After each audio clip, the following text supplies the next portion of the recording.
Why new Woolite? Because it was specially formulated to protect synthetics and blends from damage in the wash, like fading, stretching, and pilling. New Woolite has Evercare, a first-of-its-kind formula that keeps today's fabrics looking like new. New Woolite with Evercare. Screw you, John.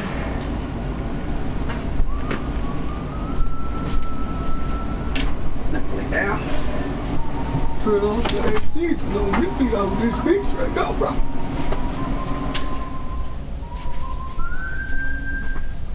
John being a dick.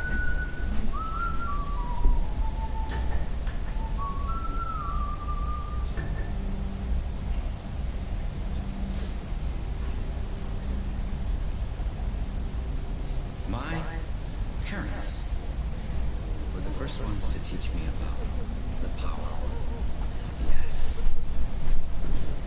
One night they took me into the kitchen and they threw me on the ground. And I experienced pain after pain after pain after pain.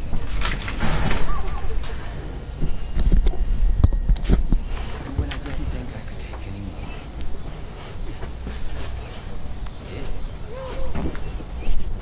I broke free inside. I wasn't scared. I was clear. I looked at the man.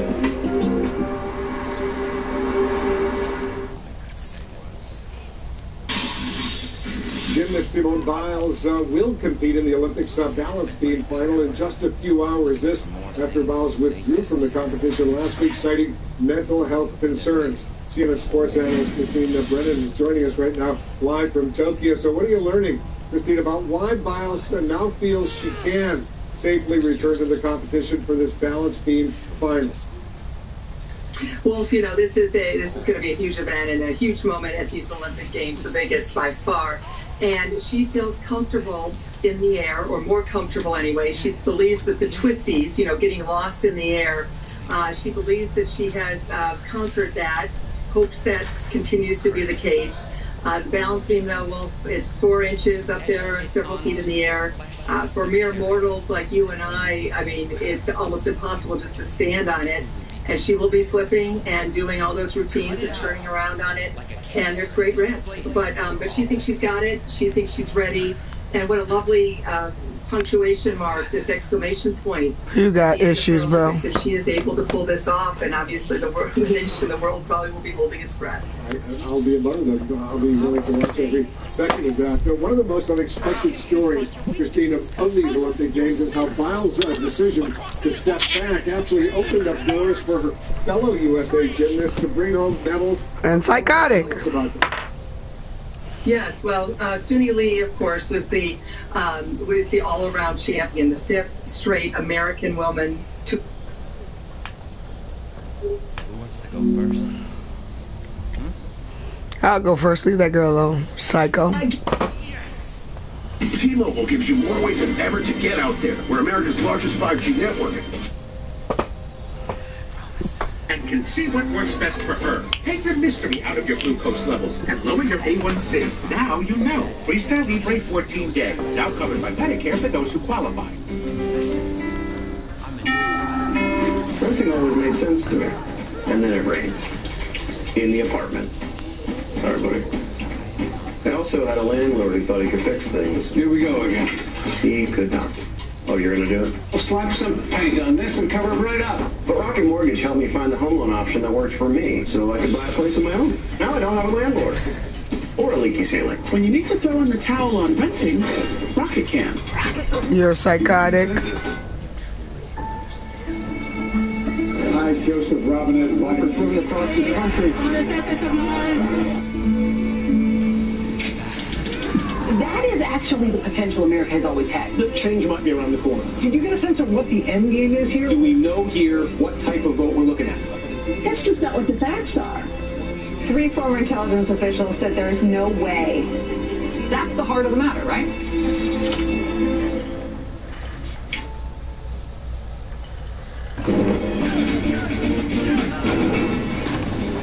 Shit you should never do. Really gonna break your neck. We begin the readout tonight with new urgency in the fight against COVID, with the U.S. crossing the 35 million COVID-19 case milestone late Sunday. Today, the White House said 70% of all U.S. adults have had at least one vaccine dose, almost a month after President Biden's original goal of reaching that mark by July 4th. One of those vaccines went to Senator Lindsey Graham, who announced today that he tested positive for COVID. The senator added he is, quote, very glad he was vaccinated, saying his symptoms would otherwise be far worse.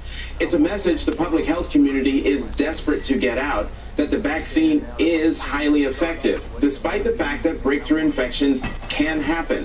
They are, for one, very rare. According to data collected by NBC News, breakthrough infections in 38 states represent, and listen to this number, less than 0.08% of the 164 million plus people who've been fully vaccinated. And the number of cases, the number of cases and deaths among the vaccinated is very small compared to the number among the unvaccinated, with the former Biden advisor on COVID-19 estimating that 98 to 99% of deaths are among the unvaccinated. The Delta variant, however, is much more transmissible and extremely dangerous, especially for the unvaccinated, which is why we are seeing those mask mandates pop up again.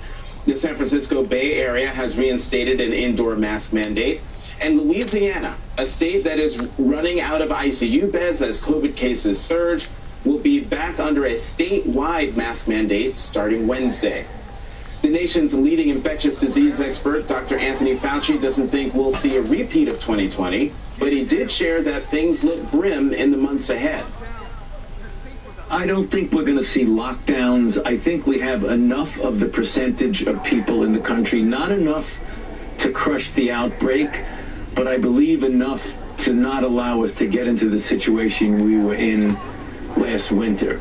But things are going to get worse. We're looking to some pain and suffering in the future because we're seeing the cases go up. Joining me now is Dr. Kavita Patel, a physician and a former Obama White House Health Policy Director, and Dr. Peter Hotez, infectious disease specialist and co-director of the Center for Vaccine Development at Texas Children's Hospital. Thank you both very much for being here. Dr. Patel, I'll start with you, and just to get your thoughts on the mask mandates that are popping back up. We just talked about San Francisco, the state of Louisiana, the CDC recommending people wear masks indoors. Your thoughts on that? Yeah, Jonathan, good to be with you tonight. I fully support these, and not even mandates. I would just say, to me, I would say universally, I know the CDC has really recommended indoor masking for places with substantial or high transmission. Jonathan, it's very hard to know how to look up where you are and where your caseload is in your county. And it's just simpler to say, while we are all kind of going through this surge, and if you're in a place like Florida, Jonathan, it's the worst it's ever been in the first two waves, not as bad as the winter wave yet. So I'm fully supportive of it. What I'm scared of are the states like Florida, like Texas, that have gone out of their way to not allow for even schools to put in mask requirements. And Dr. Hotez, your thoughts on mask mandates, but also what Dr. Patel is talking about, what's happening in states like Florida, where the governor is going out of his way to prevent local officials from doing what they see as in the best interests of the people who live in their cities and towns. Yeah, that's absolutely right, Jonathan. This is the scary part now. We are seeing a very worrisome surge across the southern states, and it's going in a giant shape of a U, starting in Missouri down to Arkansas and Louisiana, cutting across east into Florida, then going up into the Carolinas. And it has a different flavor from the surge that we saw last summer. It's true that we have a lot more older Americans who are vaccinated, so the deaths are nothing like what we saw before. But what we're seeing in its place is lots and lots of young people getting sick and lots of hospitalizations for young people. And we're even starting to see now pediatric intensive care unit admissions. I don't think this virus is selectively targeting kids. I just think pretty much anyone who's not vaccinated is getting swept up in this. And the big worry is in August here in the South, schools start early. They start earlier than they do up in the North, and it's gonna. I think this is really going to act as an accelerant for this epidemic, and what I'm holding my breath about, given the fact that except for Louisiana, we don't have mask mandates. We certainly don't have vaccination mandates for COVID-19 vaccines. We have a very low number of adolescents vaccinated, the lowest in the country. Fewer than 20% of adolescents are vaccinated in most southern states. This is a powder keg, and so I'm worried we're going to start seeing lots of pediatric hospitalizations and pediatric ICU admissions, and so that really worries me.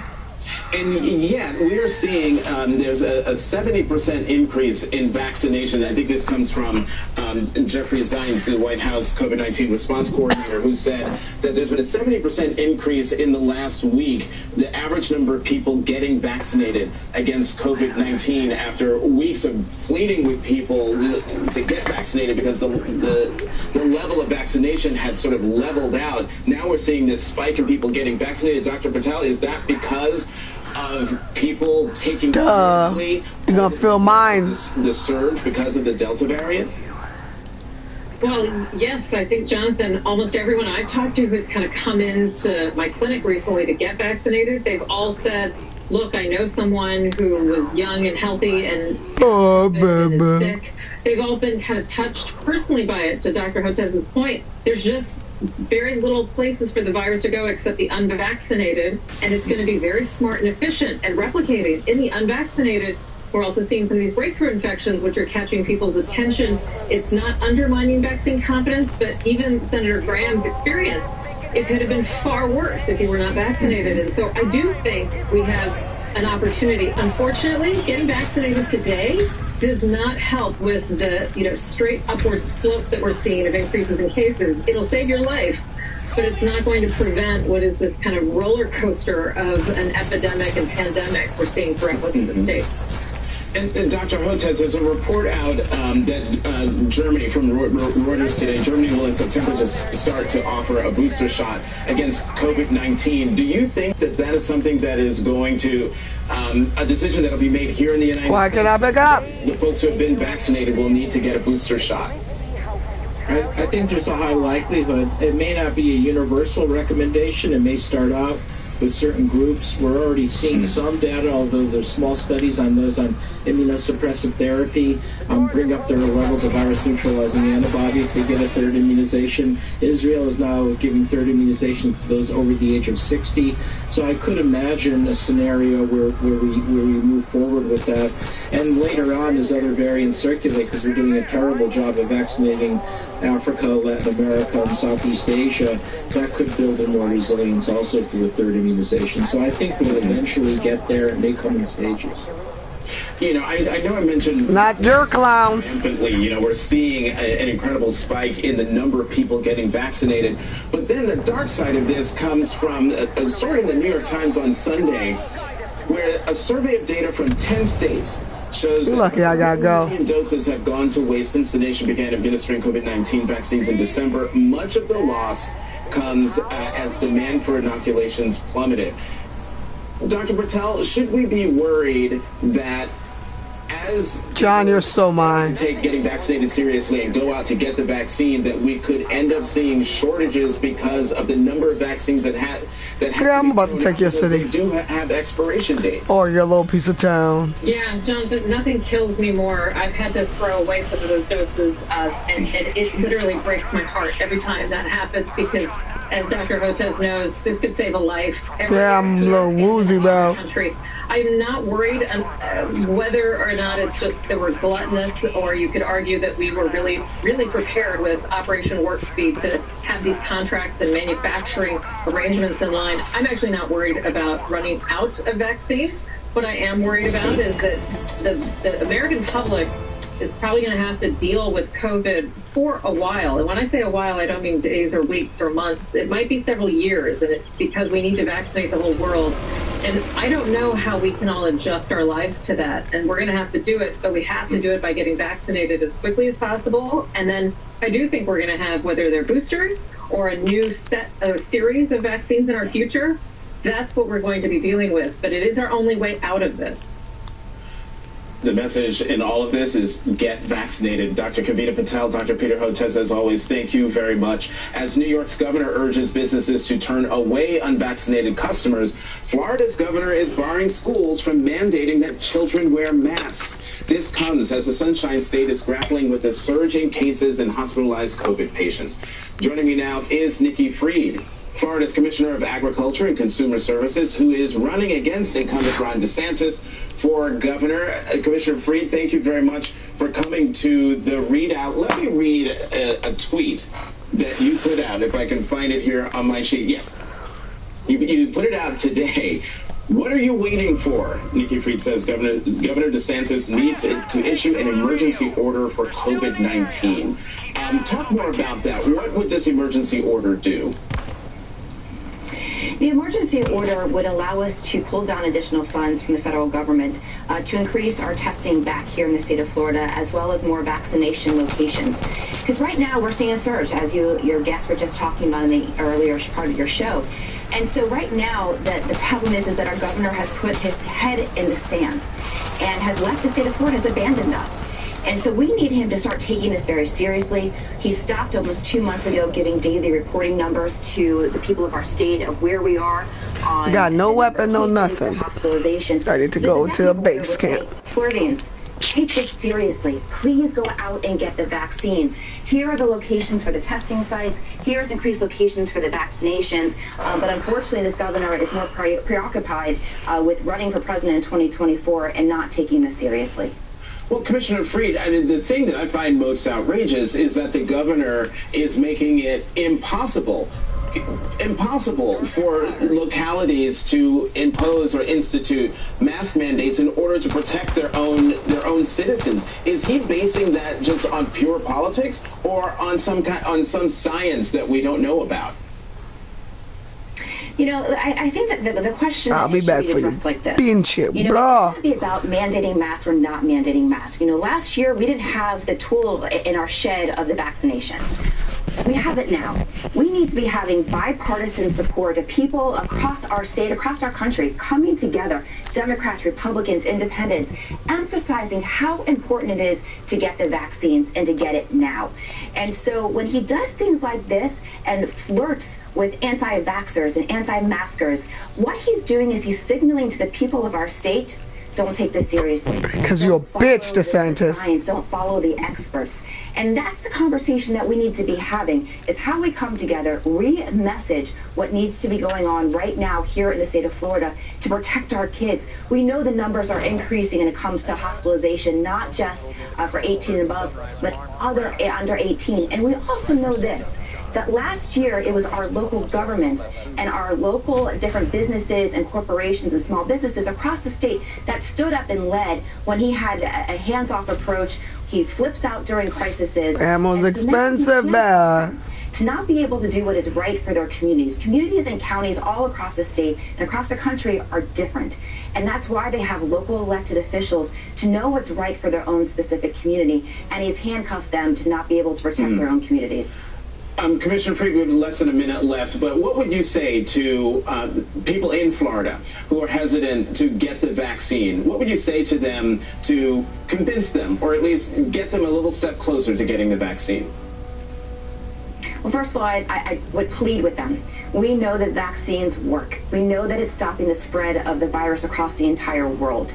And so what I say to them is not just do it for yourself, do it for your children, do it for your parents, do it for your grandparents, do it for our economy, do it for the nurses and our first responders that are on the front lines that are putting their lives at risk every single day because you're not getting vaccinated. We know that 95% of the hospitalizations are by those that are not vaccinated.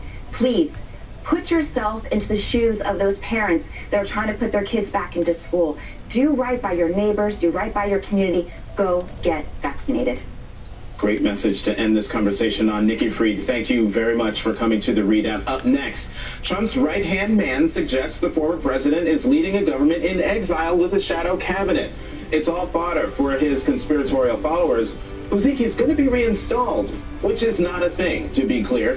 Plus, House Minority Leader Kevin McCarthy jokes about hitting Speaker Pelosi. It's just the latest example of the dangerous rhetoric flowing from the right and the belated effort to prevent the eviction of millions of Americans. There's a lot of talk, but what's really getting done? The readout continues after this.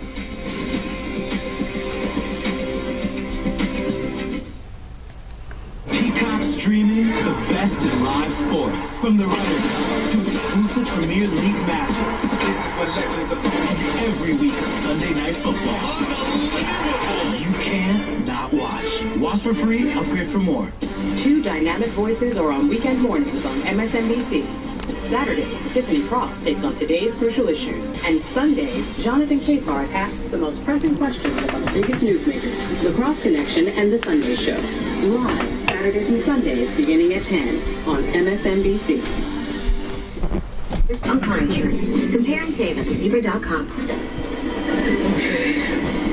Now Dish has dedicated teams monitoring your signal 24/7. Because we know you need dependable TV 24/7. Dish. TV you can depend on 24/7. I look for the well health safety seal at my favorite places. It means health and safety measures have met rigorous scientific standards. So look for the well seal. Look for the well health safety seal outside and feel more confident going inside. This storm season, you need the entire Flex Seal family of products. Seal up cracks and patch huge holes and help prevent flood damage. Get the Flex Seal family of products at these fine retailers. Once upon a time, there lived a princess with really long hair who was waiting for a prince to come save her.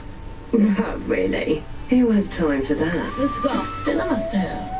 She ordered herself a ladder with Prime one-day delivery, and she was out of there. Now, her hairdressing empire is killing it. And the prince, well, who cares? Prime changed everything. This is the greatest idea you'll ever hear. Okay. It's an app that compares hundreds of travel sites for hotels and cars and vacation rentals, like Kayak does for flights. So it's Kayak? Yeah, like Kayak. Why don't you just call it Kayak? I'm calling it Canoe. Compare hundreds of travel sites for thousands of trips. Kayak. Search one and done. Mission Control, we are go for launch.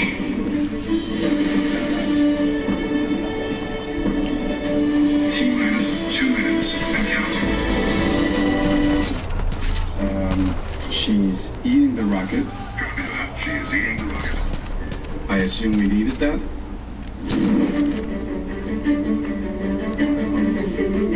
Lunchables! Meat to be eaten! She has eaten the rocket. Over. Thanks for having us this weekend, Mrs. Garcia. Yeah, thanks, Mom. Of course, and thank you guys for these gorgeous flowers. So thoughtful. Bitch, did you bring the condoms? What's up? Condoms. Condor. Why would I say condoms? Condoms, Charlie. She wants to know if you brought any condoms. Yeah, I brought some. Eargo, a virtually invisible hearing loss solution with high-quality sound and lifetime support.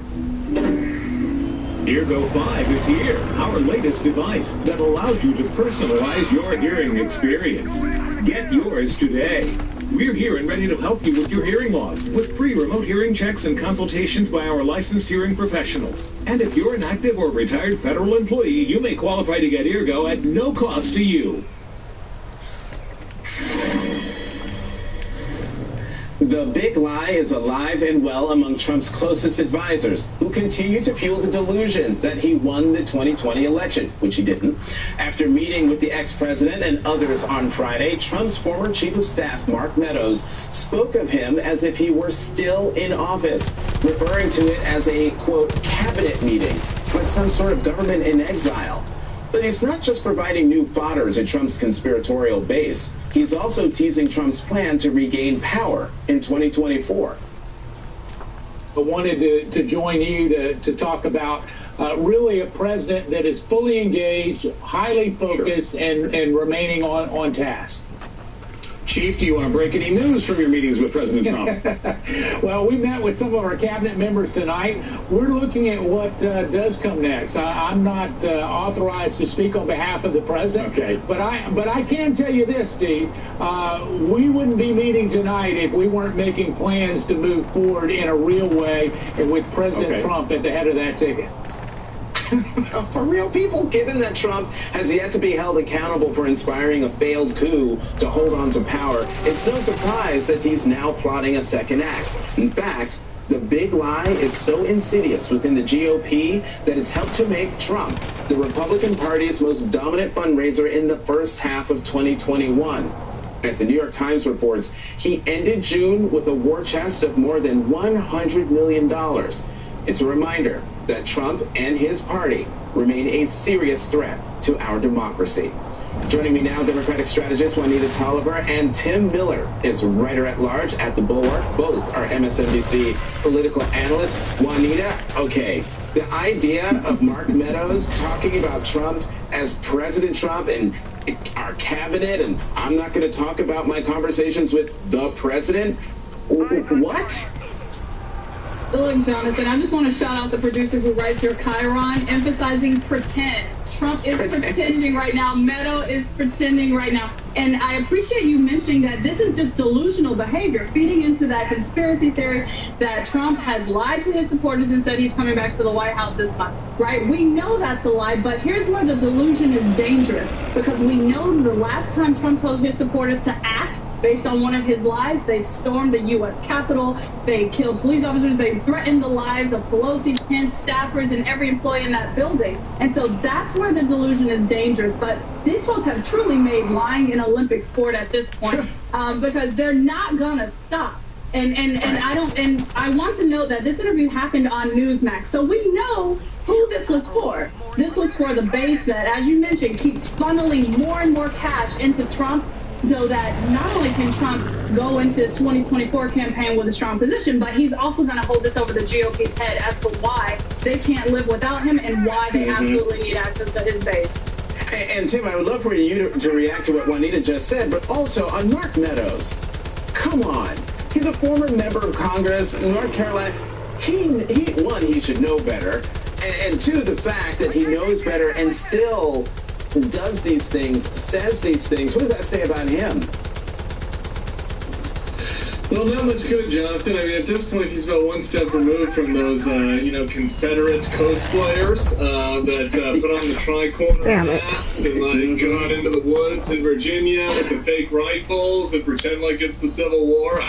Look, I don't know what happened to Mark Meadows. I mean, he was never a moderate Republican, but he did seem to be a person who was based in reality before he went into the White House. And I think that there's just this intoxicating notion about being close to power. As absurd as that might seem to us, I'd rather rip off my toenails and have to do dinner with the Trump family. But for some of these people, they love this. They love it. Oh man, this is why you can't play with forgot.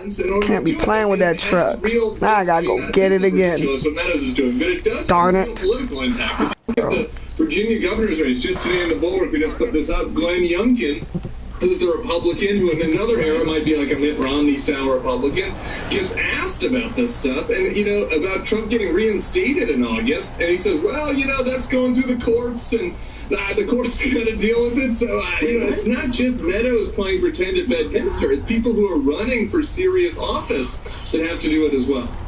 And Juanita, this is all playing out while the Republican Party and members of the Republican Party are trying to make us believe this counter narrative about January 6th, about trying to turn Ashley Babbitt, turn her from being the person who was shot because she was trying to gain entry into the speaker's lobby while members of Congress were being evacuated, but turning her into some kind of patriot. She's no patriot. trying to make her a martyr. And I think this also goes into the argument that they tried to roll out the day of the first select committee hearing, that this is all Pelosi's fault. Somehow, some way, it's all Pelosi's fault, right? And we know that this weak, disjointed narrative that they're putting out is only, again, for a party of one, Donald Trump, right? They are still trying to make sure that they stay on their good side, even if what they're saying makes zero sense, even if it lacks logic, even if it lacks judgment. They are still trying to cater to Trump. And that's something that I think we're going to hear more of, right? They're going to continue to beat that drum of lies throughout the rest of the hearings that the select committee undertakes, even when their own names are going to potentially be called to be subpoenaed to testify in front of that select committee. So that was a story in the New York Times. In the Washington Post, Tim, they have another sort of outrageous thing. This is from Senator Ron Johnson, who suggests that the FBI knew more than it said, basically using the attempt to kidnap, the kidnapping plot against Michigan Governor Gretchen Whitmer as some sort of way of saying, well, the FBI should have known about that, therefore they should have known about January 6th. What? I mean, I'm not even going to ask what happened to Ron Johnson. Never mind. Just why is he still playing court jester on all of this stuff? Yeah, look, Ron Johnson is another one of these cases of always crazy, or did something happen over the last few years? Look, that isn't even the most insane thing he's put out over the last 24 hours. Just today he tweeted also that he wants people to follow Alex Berenson's Substack. This is one of the most prolific disinformation provocateurs when it comes to COVID. On the FBI, Johnson's been like this from the start. He says that he doesn't understand, that he doesn't believe, I think what it comes down to is he doesn't believe at its heart that his people, that Trump's people, could do something like this. And that's just it. He said that directly. He believes that Trump's people love America and Bernie Sanders' people don't love America. He believes that at his core. And now come on! That belief with any conspiracy. I hate that dude. I'm about to shoot you. Might support it, and without putting him on the couch, I think that's my best explanation for what's happening. And he's going crazier and crazier down the rabbit hole to do it. Yeah, Tim. There's no couch big enough to explain him. But in the time that we have left, let's talk about what Congressman Adam Kinzinger said yesterday, where he said that he expects, quote, a significant number of subpoenas from the House Select Committee, including possibly House Minority Leader Kevin McCarthy and Hamana Jim Jordan. How likely is that, do you think, Juanita? Look, I think it is likely subpoenas are going to be issued, and I think it's also going to continue to grow the rage within the GOP that Kinzinger and Cheney are serving on the select committee, and that Kinzinger is out here saying with his whole chest, we're coming for you if you had anything to do this. We're coming for you to get the answers that we know Americans want. We're coming for you to get to the truth. And so I think it's likely the subpoenas will be issued, Jonathan. What I'm not sure is likely is that these folks will actually appear before the select committee to testify, because we know they're going to fight tooth and nail to avoid going up there and having to either plead the fifth or just obfuscate the entire time. And so what we know is likely going to happen is these subpoenas are definitely going to be issued, and Kinzinger's asking the question, what are you afraid of? Either you said that this was a normal day at the office and tourists were visiting the Capitol, or you had something to do with this and you have some culpability that we'll be finding out. Every time I hear plead the fifth, I think of Dave Chappelle skit. Just Google Dave Chappelle fifth, F-I-F. Juanita Tolliver, Tim Miller, thank you very much for coming to 1, 2, 3, 4, 5. House Leader Kevin McCarthy jokes about hitting Speaker Nancy Pelosi with the gavel. Just a joke, right? Don't fall, don't fall, don't fall. Not funny. Maybe it was coming a few short months after bloodthirsty insurrectionists stormed the Capitol. Funny then? Or still not funny? It ain't funny. We'll be right back.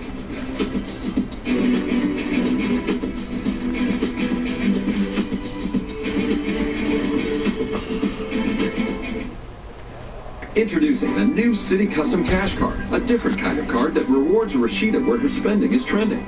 Just ask overly confident DIY Rashida. Wait, is this the right wall? Or last-minute gift shopping, Rashida? I'm putting a bow on it. Even sneaking away for a vacay, Rashida? I've earned this, okay? From home home improvement, drugstores, select travel, and more. Earn 5% cash back that automatically adjusts to your top eligible spend category, up to $500 spent each billing cycle. Truthfully, it's frustrating to see how fast dust reappears. But dusting with a cloth is a pain. And dealing with a bulky vacuum is such a hassle. Ugh. So now, we use our Swiffer Sweeper And dusters. The fluffy fibers, they pick up dust easily, wrapping it in all those hard-to-reach places. Gotcha. Boom, baby. For our floors, Sweeper's textured cloths lock all kinds of dirt, dust, and pet hair. Unlike my vacuum, it sneaks under and around places. Look at that. Dust-free and hassle-free. Stop cleaning and start Swiffering. Hair loss getting real? HIMS can help. We can connect you to prescription treatments and hair care tailored to your needs. The process is simple and 100% online. Tell us a bit about your medical history and hair goals, and a provider can determine whether prescription treatment is right for you. Then your order ships directly to your door. When it comes to finding your personalized hair loss solution, HIMS has you and your head covered. Your hair, your HIMS, your way. Grow new hair or your money back by visiting forhims.com. When you've got a health concern, there's searching the internet, and there's science. There's surprise bills, and there's knowing what you're gonna pay. There's a lab test on your own schedule from home. There's physician-reviewed results you can understand. There's a plan. There's taking control of your health. Everlywell. Demand better for your body. Discover your test at everlywell.com. For your best back-to-school smile, Crest has you covered.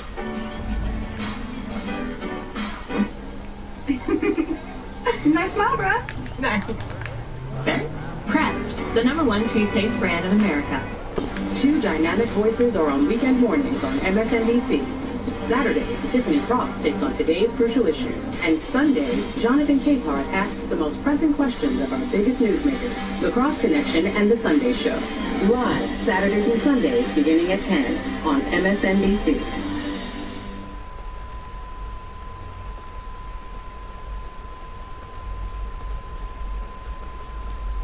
And 8 world records.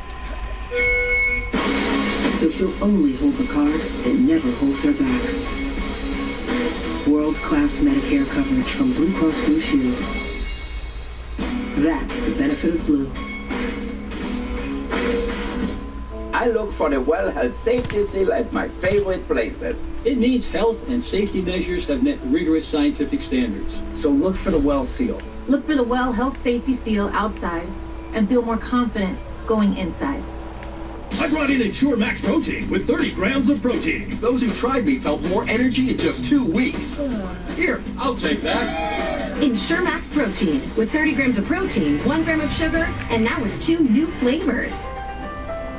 MSNBC celebrates 25 years with 25 days of essays that look to the future, written by experts you know and trust, like Hallie Jackson on the future of grievance politics.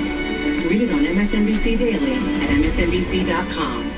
Tonight, the stars of Team USA are back on the track, including the Olympic debut of Noah Lyles' Fly. And women's gymnastics continues as Jade Carey goes for gold on the floor. The Tokyo Olympics tonight on NBC.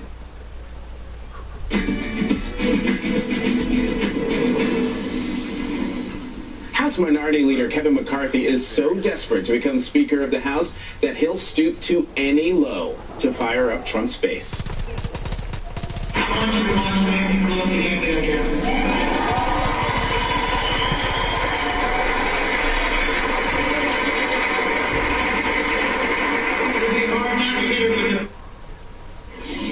A spokesman for McCarthy said he was, quote, obviously joking.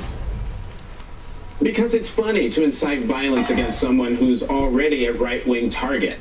As NBC4 reporter Scott McFarland points out, there are dozens of U.S. Capitol insurrection cases so far in which defendants mention or appear to threaten Nancy Pelosi. The threats, many using misogynistic language, include a call to, quote, hang Pelosi, a warning that the crowd is, quote, coming for her, and a declaration that she is, quote, a traitor. I'm joined now by Ohio Democratic Congressman and Senate candidate Tim Ryan of Ohio. Congressman Ryan, thank you very much for coming to the readout. So, was Minority Leader Kevin McCarthy joking?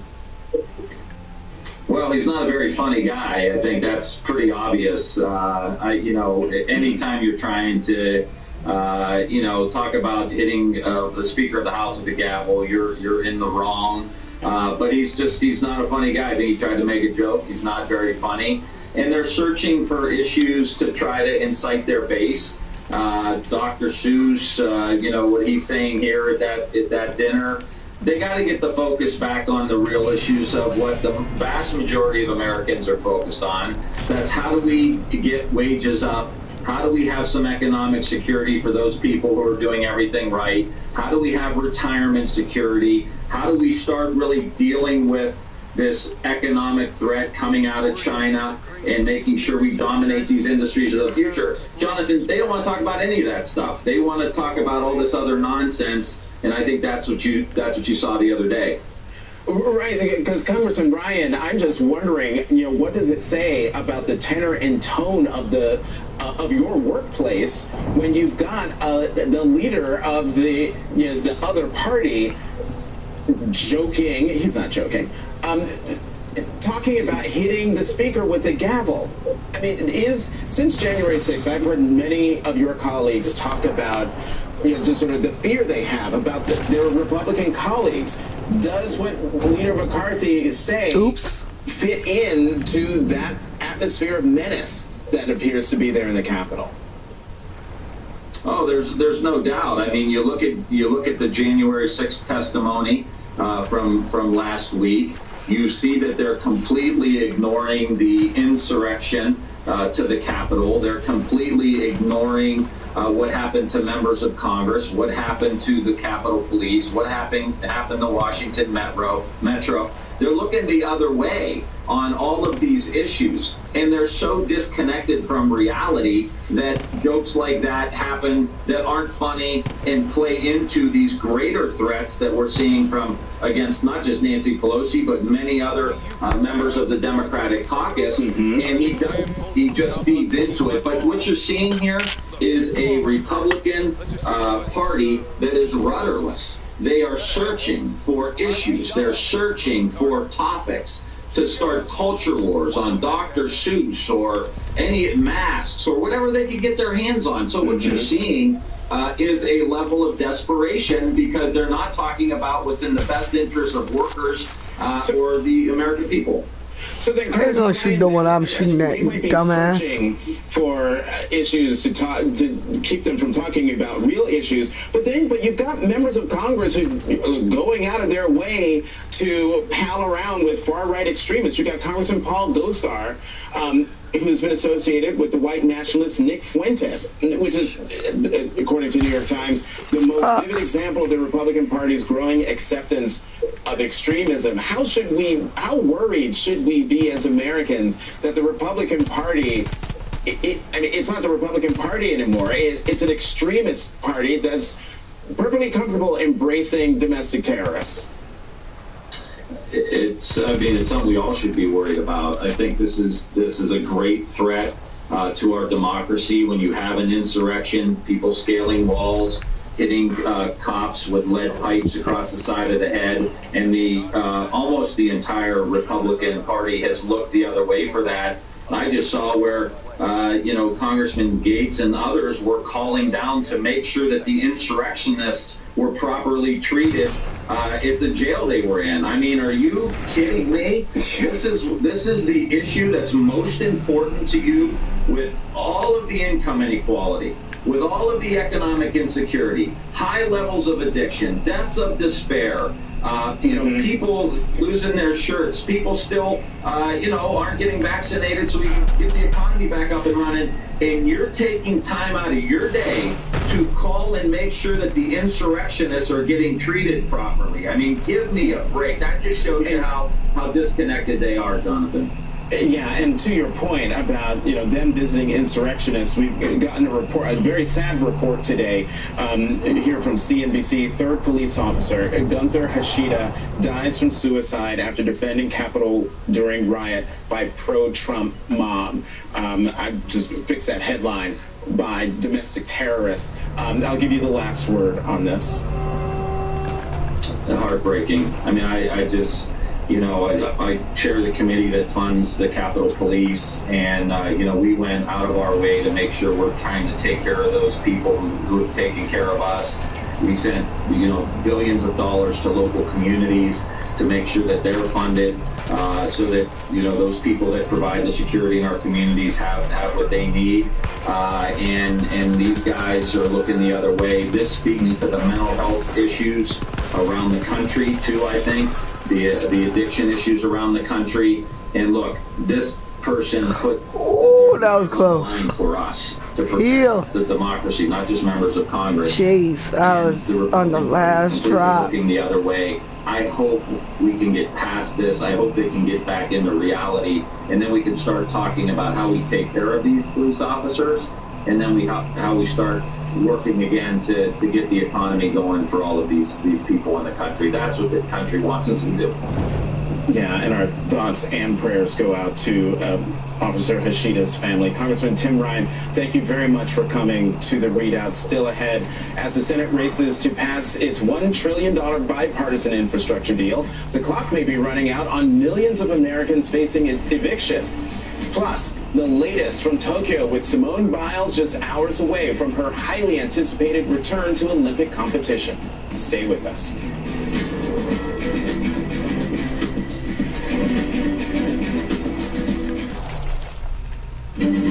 Dr. Dunch needs to be stopped. He named 24 victims and got away with it. The system is broken. Kind of what I do for a living. Dutch is never going to stop on his own. Can I ask you a personal question? Would you let Dutch operate on you? I'm going to fix you.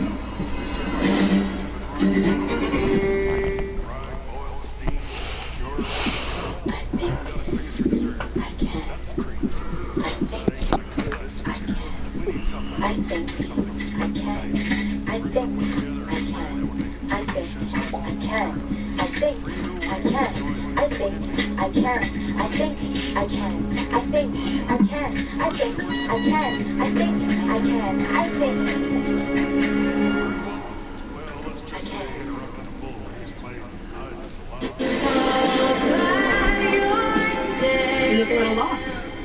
Like, can't find my hotel. Oh.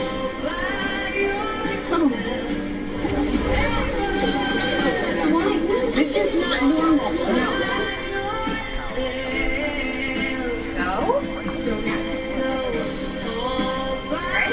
Go with us and find millions of flexible options, all in our app. Expedia. It matters who you travel with. You might be wondering why oral care has to burn to work. Many of my patients do. That's why I recommend Closest Mouthwash, with a gentle mouthwash for every person in the family. There's Closest Mouthwash in sensitive and ultra-sensitive. That's pH balanced to be as gentle as water. The patented formula effectively reduces bad breath, while it soothes the entire mouth. Soothe your sensitive mouth with the gentlest oral care ever. Get Closest now at Amazon, CVS, Walgreens, and Walmart. And tonight's winning numbers are 18, 55, 39, 71, and 43. 43? Those numbers again. We won! Yes!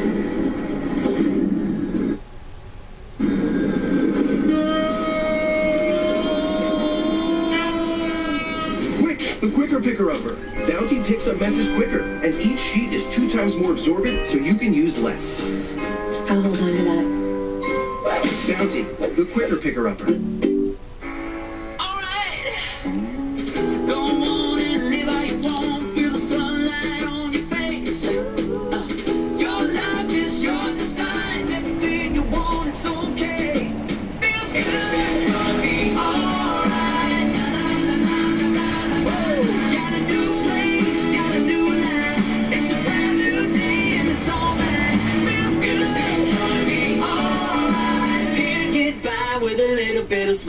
Tony here from CreditRepair.com, taken to the streets to talk about credit. What's a good credit score? Go.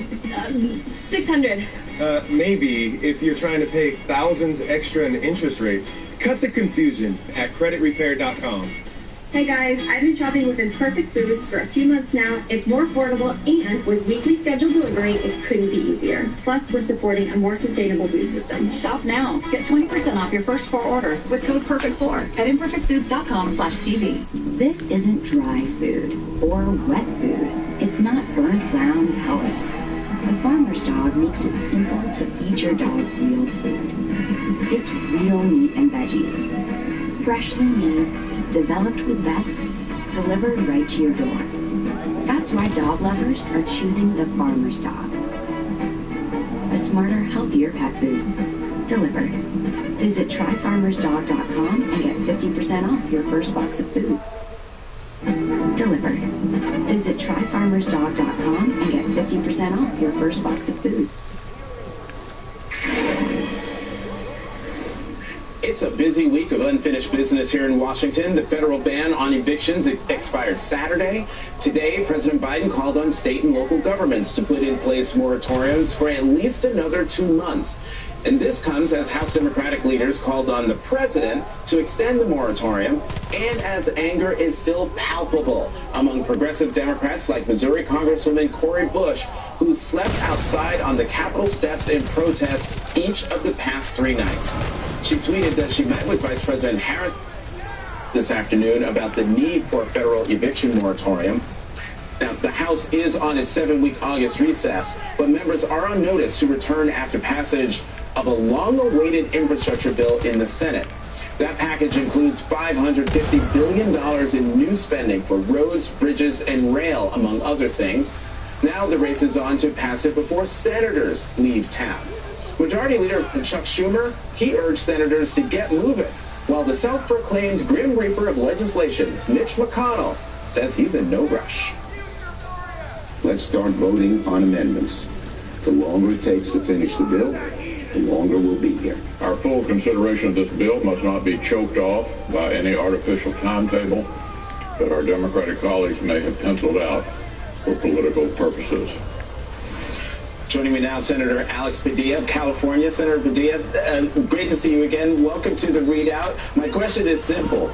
Which is going to be easier for you and your colleagues to pass? This bipartisan infrastructure bill or the reconciliation bill that will require all of the Democrats to vote in favor of it, plus the vote of the vice president to pass it? Well, good to see you again, Jonathan. And here's the bottom line. It's not an either or. Look, happily supportive of this bipartisan deal, as you mentioned.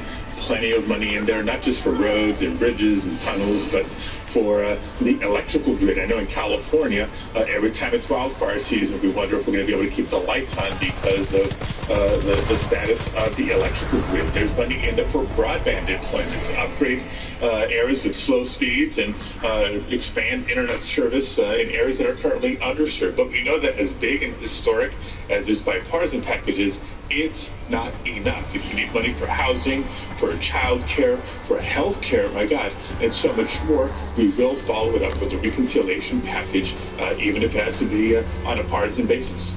And let's talk about, you mentioned housing, so let's talk about eviction. You have Congresswoman Cori Bush sleeping on the steps of the Capitol. The House left town without doing anything about extending the moratorium on evictions. Is there anything Congress can do in time to protect American families? Yeah, look, I think, applying pressure in all the right places, right? We acted earlier this year to provide state and local governments enough funding to cover these eviction moratoriums. In California, it's been extended until September. We certainly hope we're in a much better place when it comes to the pandemic, when it comes to the economy by then, but at least Californians have that comfort level. I think people across the country should enjoy the same protections. And if it means the CDC has to act, but the public health professionals at the CDC, I listen to every doctor when they take their oath, becoming a medical professional. The first rule is do no harm. So that means during a pandemic, do not kick people out of their homes and do not put them on the streets. Last issue for you, cramming in a lot of news with you, Senator Padilla, and you seem to be the hub of all of these things. Voting rights. You are a part of this crew of senators who are working on a pared-down version of a voting rights bill that you hope can get passed out of the Senate. Can you give us any more details on what's in it and when you're going to drop it? Yeah, look, ideally we'd unveil some new language this week. We're still fine-tuning the newest proposal as we're trying to finalize this infrastructure package, the For the People Act, which I'm absolutely supportive of. Clearly it was tough to get through just to open up debate and discussion. So if we were able to focus on just the more important pieces of voting rights, access to the ballot, and we already start with a united Democratic caucus, then I think we're one step closer to either getting the votes necessary on the floor or maybe finally rattling the filibuster rule to get this done for the sake of our democracy. The 2022 election is right around the corner. Senator Alex Padilla of California, thank you as always for coming to the readout. Just days before the 56th anniversary of the Voting Rights Act being signed into law, protesters gathered in front of the Hart Senate office building earlier today, calling for protection of voting rights and the abolition of the filibuster. Now, while the protest was peaceful, more than 200 were arrested, including my next guest, Bishop William Barber, co-chair of the Poor People's Campaign, which organized today's protest. Bishop Barber, great to see you. I talked to you on Saturday when you were in Austin, Texas. Today you are here in Washington, still fighting for voting rights. Do you think Washington has the same level of urgency as you do when it comes to protecting voting rights? Well, not yet they don't, Jonathan, but the pressure is showing that they're moving. They weren't moving at all. We marched on Manchin. He came out with the compromise. We're moving now. We had poor and low-wage workers from 47 states, plus religious leaders. That's who we're marching today, the essential workers and religious leaders, moral leaders, because this is a moral issue, a constitutional issue, not just. And it wasn't just about the Voting Rights Act. It was about in that filibuster, pass the full provisions of the For the People's Act. We don't need to narrow down anything. We don't narrow down the provisions for the Chamber of Commerce. We need to pass the Voting Rights Act restoration. When it's ready, we need to pass $15 living wage for the 32 million people who live every day. Essential workers who save this economy. Restaurant workers who make $2.13 an hour. That's ridiculous. We need to protect our immigrants, and we need to ensure that people are not evicted. We've got trying to evict them. Oh shit, I was not paying attention. Change this dynamic. They don't do it by the 6th. We're going to intensify even more, but we're not going anywhere, Jonathan. So of course I look up as soon as I'm smacking the ground. California on. He's part of the working group that is going to unveil a new voting rights legislation. It most likely won't have all of the things that were in the the For the People Act, all of the things that you want. Are you?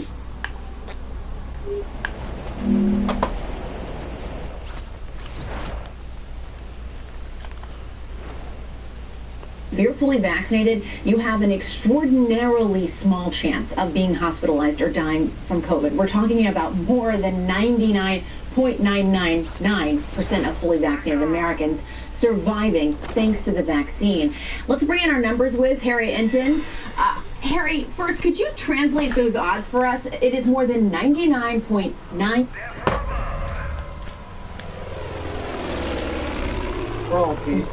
Brian, thanks for the report. I appreciate it. Front Press next. All eyes are now on a special election that is pitting Democrats' biggest names against each other. Why new Woolite? Because it was specially formulated to protect synthetics and blends from damage in the wash, like fading, stretching, and pilling. New Woolite has Evercare, a first-of-its-kind formula that keeps today's fabrics looking like new.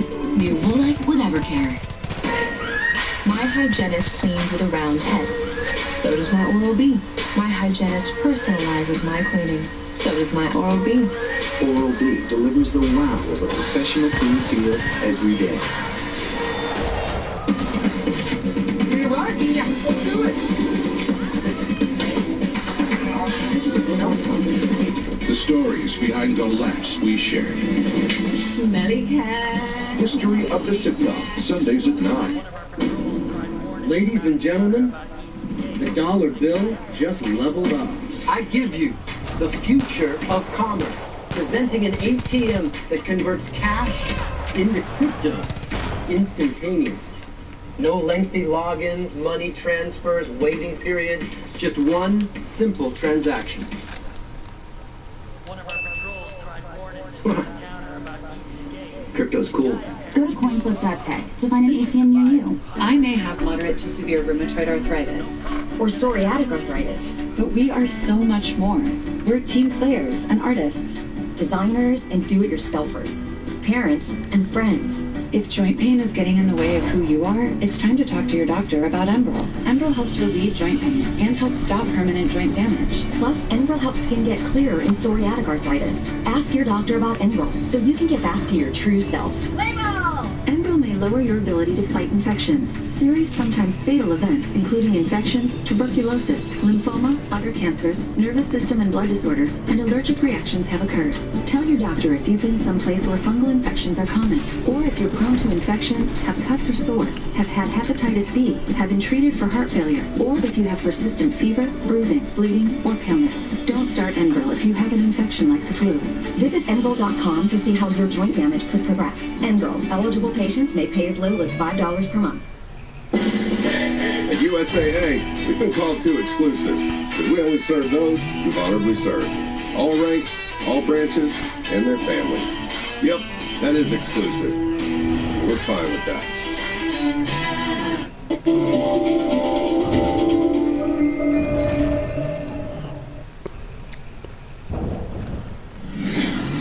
Tonight, the race that is threatening to tear the Democratic Party apart. I'm talking about tomorrow's primary for Ohio's 11th congressional district, pitting establishment Democrats supporting Chantel Brown against Sanders and other top progressives' choice, Nina Turner.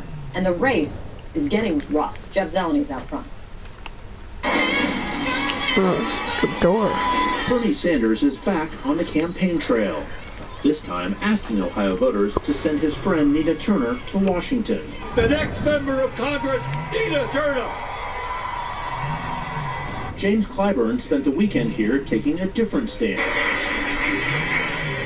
saying President Biden needs a loyal partner. Somebody there who will work with him. Here in Cleveland, a contentious congressional primary contest is reviving old divisions between the Democratic establishment and the party's progressive wing. Turner and Brown are vying to fill the seat of Marcia Fudge, who stepped down to serve in Biden's cabinet. Heavyweights from across the party are weighing in. Sanders and Alexandria Come on! For Turner. This is where elections are won. And Hillary Clinton and leaders of the Congressional Black Caucus backing Brown. There is no contract.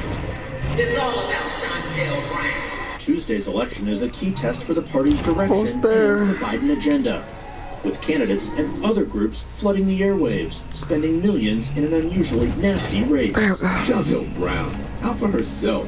Some just want to attack Joe Biden and Kamala Harris. Frankly, I'm sick of it. She's talking about Turner using an expletive last year to describe the choice between Biden and Donald Trump, a comment that's been played again and again in attack ads. You got two bowls of shit in front of you, and you got to pick one. Nina Turner said that. We asked Turner if she regrets disparaging Biden after he beat Sanders and won the party's nomination. I will say that at that moment, we all know that primaries are very heated. She says she would work with the president, but not bout it. Congress is a co-equal body. It has power too, and that my job is not to just parrot any administration, whether it's a Democratic administration or a Republican administration. My job is to represent the interests of the people who elect me. Sanders, as chairman of the Senate Budget Committee, is a key player negotiating Biden's economic plan. He said criticism of Turner is unwarranted, yet telling. They are afraid of her. They are afraid of her because she's going to stand up and fight and take them on in the struggle for justice. The race has emerged as a proxy war, with Sanders and Clyburn leading their respective flanks of the party. How important is Chantel Brown to President Biden's agenda?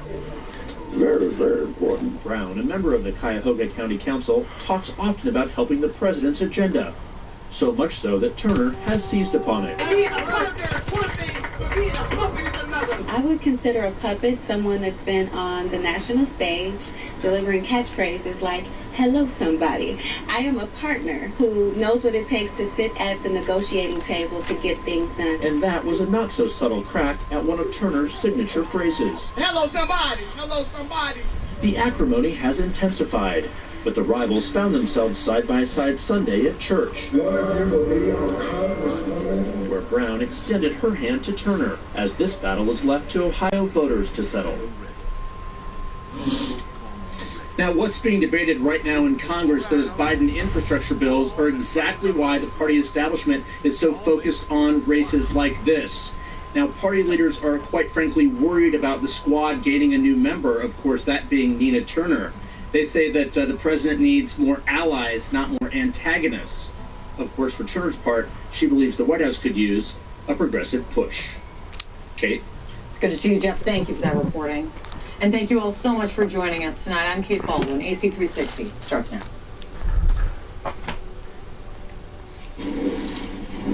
Good evening. We begin tonight with COVID and growing evidence the country is facing some horrible weeks ahead. At the same time, thankfully, there are signs pointing in the opposite direction, but not enough, at least not yet, to change the course that we're on. So at the end of another good news, bad news day, and the beginning of what looks to be another good news, bad news week, there's a lot to get to. Here's the chief medical officer for Our Lady of the Lake Medical Center in Baton Rouge, in Louisiana, where they've run out of beds in the intensive care unit, and 23 patients are waiting in the ER. There are no more beds left. Those 23 patients are a glimpse of what we have been doing for the last 2 weeks while we have been trying to get everybody vaccinated. And it's not helping enough because it's not happening fast enough. And when you come inside our walls, it is quite obvious to you that these are the darkest days of this pandemic. The darkest days of the pandemic there, and some of the hardest for the people in the hardest hit states, such as Louisiana, who staff the ICUs. I have worked in the COVID ICU pretty much the whole pandemic, so year and a half, 2 years now. And I can say today was probably one of the most emotionally hard days since the pandemic started. That nurse, Felicia Croft, who's been working since the beginning of the ICU, she joins us shortly. She says the patients she's treating in this latest wave are younger. Parents this time, not just grandparents, and the Delta variant is now sending kids to the hospital. Listen to the chief clinical officer for the Arkansas Children's Health System. Throughout the previous months of the pandemic, we would have, 0 to maybe 3 children admitted to the hospital that tested positive for COVID, and they were often in for some other reason. They weren't showing symptoms of a COVID infection. Today, we have 24 children in the hospital with COVID infections. They're all symptomatic with COVID, and 8 of those are in intensive care and 5 requiring mechanical ventilation to breathe. It was scary. 8 kids in the ICU, 5 of them on ventilators. Kids, some of whom were too young to be vaccinated, in a state where just 58% killed them? Got their first shots. In Louisiana, damn. Now I gotta die. Now redo this mess. 70%, which was where President Biden had hoped the country would be by Independence Day nearly a month ago. That said, the pace is picking up, and picking up fastest where the surge is the worst. Louisiana has seen a 302% increase in the average number of newly vaccinated per day. Mississippi, 250%. Alabama, 215%. And Arkansas, 206%. This increase in vaccination rates in states that have been lagging is a can't even kill myself, probably. Americans are seeing the risk and impact of being unvaccinated and responding with action. And that's what it's going to take to get us out of this pandemic. Which is good news as far as it goes, but in the words of the doctor in Baton Rouge, it's not helping enough because it's not happening fast enough.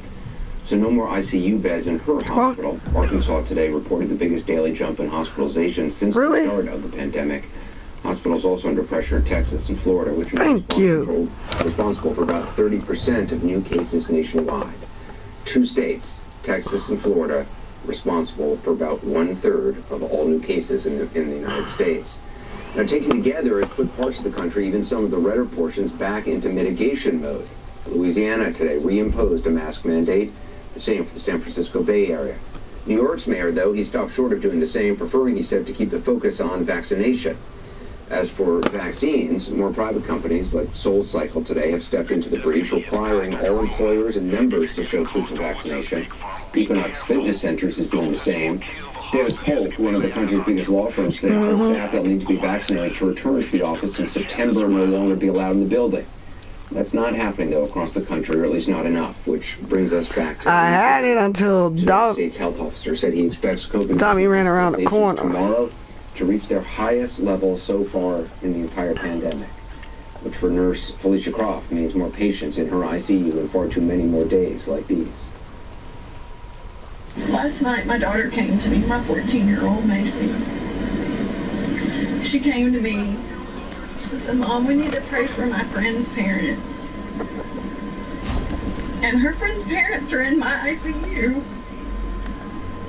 And one of them may not go home. The other one's really, really sick too. And as a nurse, to know that if you can't get these two people home, that their kids will be orphans.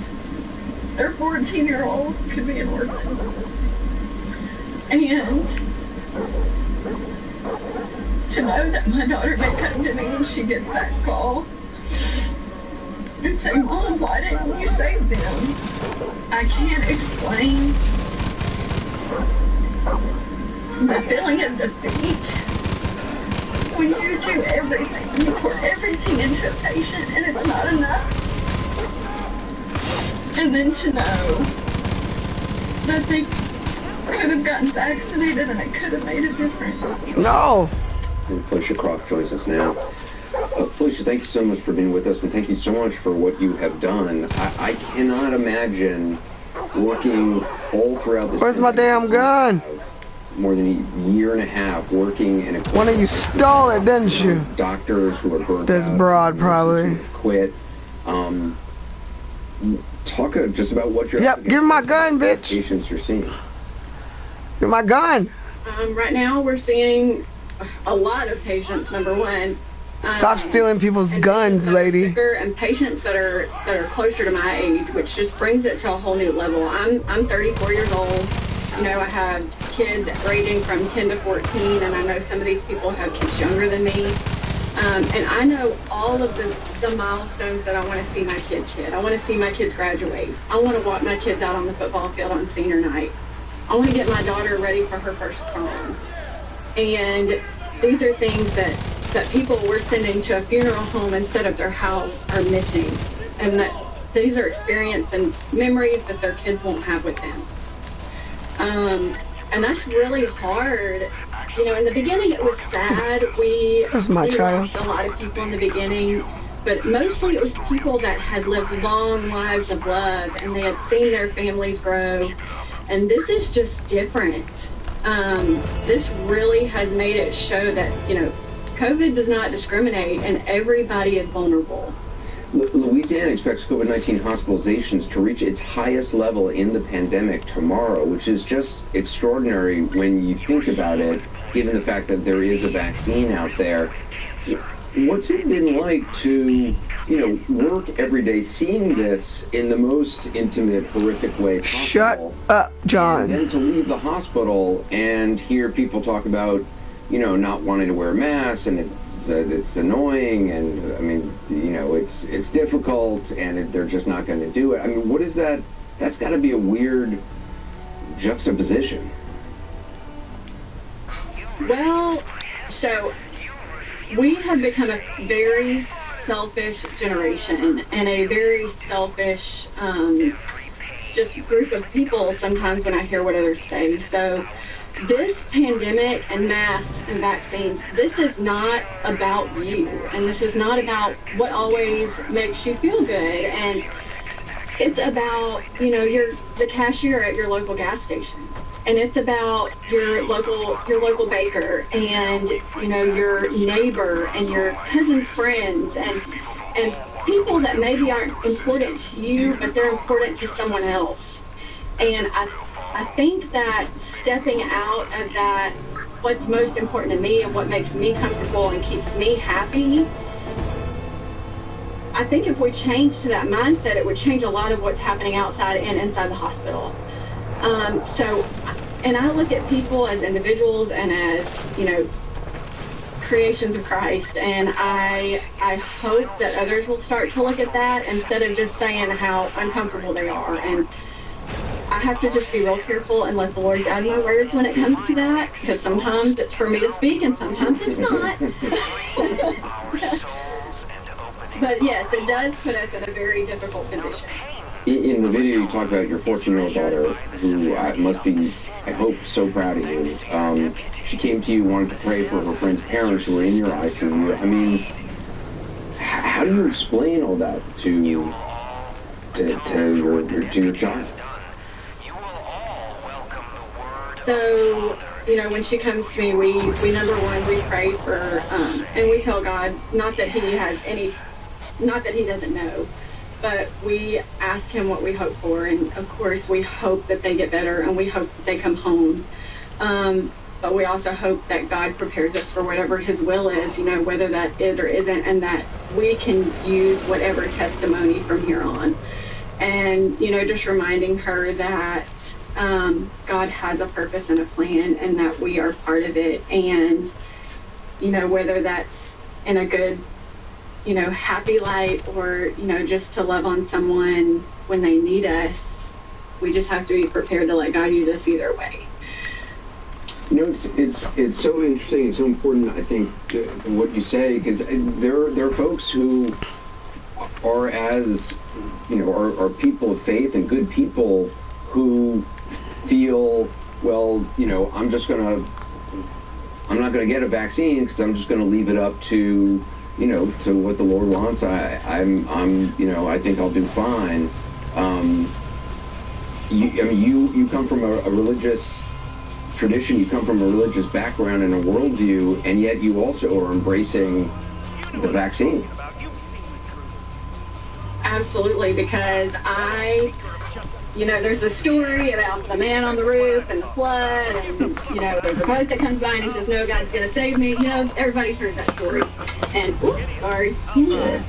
I feel like this is the boat, you know, and God gave somebody a whole lot smarter than me, with a lot more letters behind their name, the knowledge to develop this vaccine. And I think that he gave it to us. I think that, you know, one, we have absolutely, I think we have a choice, you know, to take it or not to take it. But, you know, if that choice is based on just you, then maybe you're making the choice wrong. If you're truly loving your neighbor as yourself, would you do it for your neighbor? But just to know that this is something that God gave somebody knowledge for, I mean, I feel like that's a reason to embrace it. I did not get the vaccine when it first came available. I was nervous. I had questions. There were things I didn't understand. Like a lot of the same questions that people ask me now. You know, how is this safe? How did we come up with this so fast? You know, how do we know, you know, that we can trust this? And so I did my own research, and I talked with my doctors. And the more I did my own research, you know, I'll tell you, I am a firm believer that God is never taken by surprise.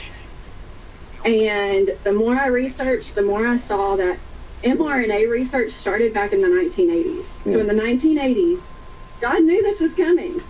And he gave somebody smarter than me the knowledge to start to lay this foundation.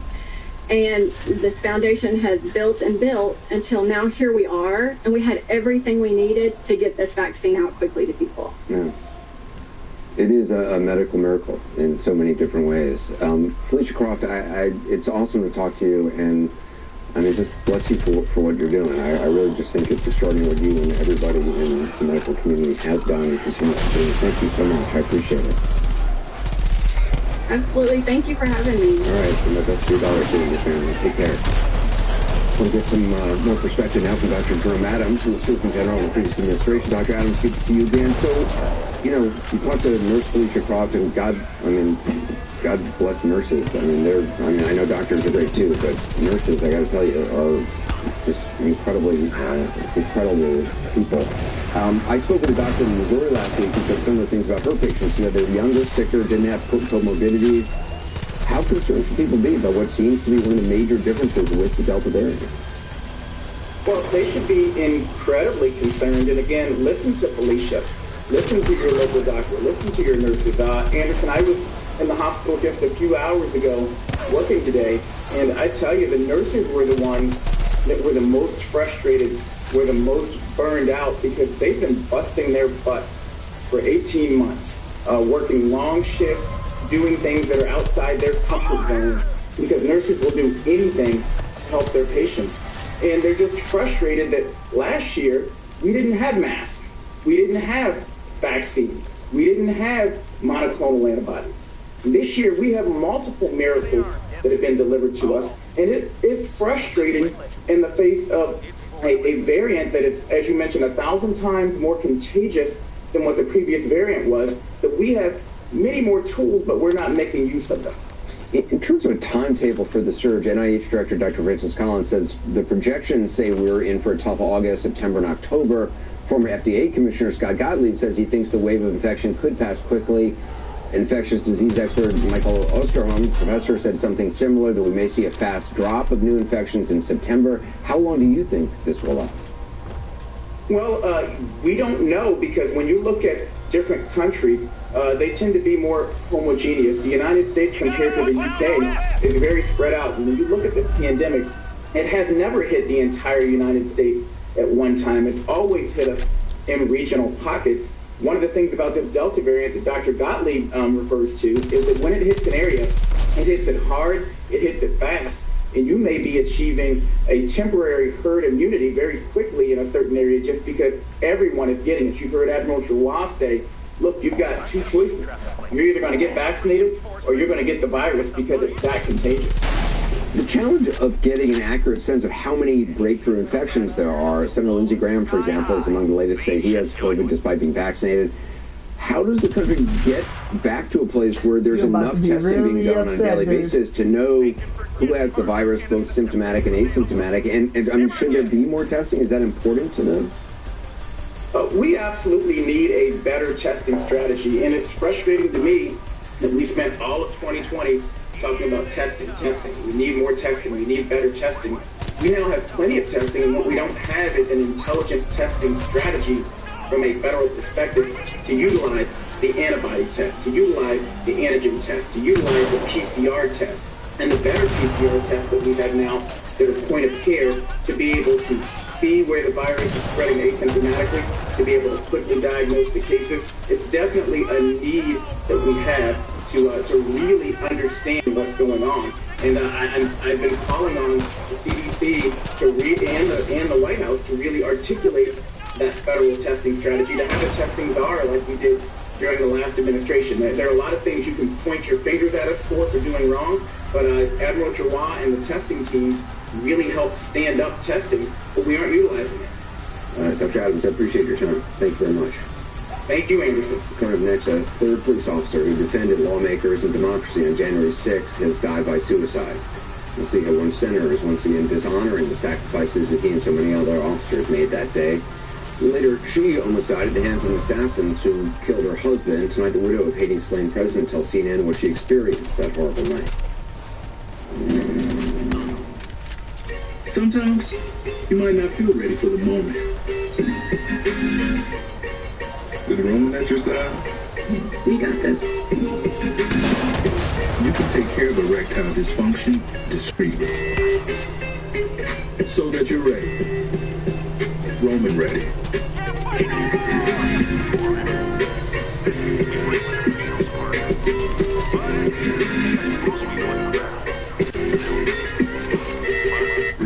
Isn't it disappointing when your plug-in fades? Once the freshness goes away, you're left thinking, okay, now what? Febreze Fade Defy plug works differently. It's the first plug-in with built-in technology to digitally control how much scent is released to smell first day fresh for 50 days. It even tells you when it's ready to be refilled. Upgrade to Febreze Fade Defy plug. I may have moderate to severe rheumatoid arthritis or psoriatic arthritis, but we are so much more. We're team players and artists, designers and do-it-yourselfers, parents and friends. If joint pain is getting in the way of who you are, it's time to talk to your doctor about Enbrel. Enbrel Enbrel helps relieve joint pain and helps stop permanent joint damage. Plus, Enbrel helps skin get clearer in psoriatic arthritis. Ask your doctor about Enbrel so you can get back to your true self. Enbrel may lower your ability to fight infections. Serious, sometimes fatal events, including infections, tuberculosis, lymphoma, other cancers, nervous system and blood disorders, and allergic reactions have occurred. Tell your doctor if you've been someplace where fungal infections are common, or if you're prone to infections, have cuts or sores, have had hepatitis B, have been treated for heart failure, or if you have persistent fever, bruising, bleeding, or paleness. Don't start Enbrel if you have an infection like the flu. Visit Enbrel.com to see how your joint damage could progress. Enbrel. Eligible patients may pay as little as $5 per month. Need long-lasting freshness? Try new Febreze Unstoppables Touch Fabric Spray. It doesn't just eliminate odors. Simply shake and spray to unlock the breakthrough power of touch-activated scent technology that lasts even hours later.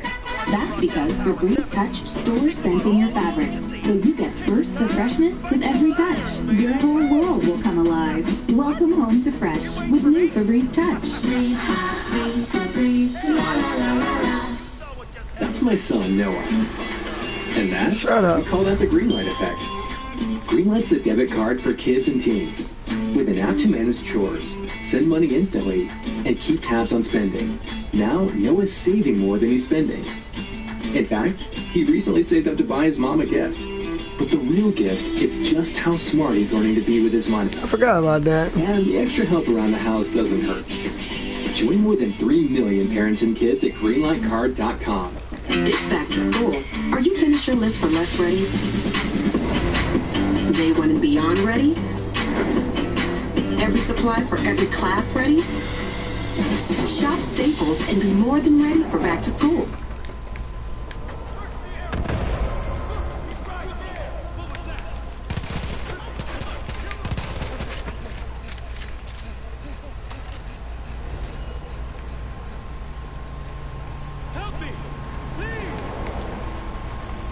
Dude already did.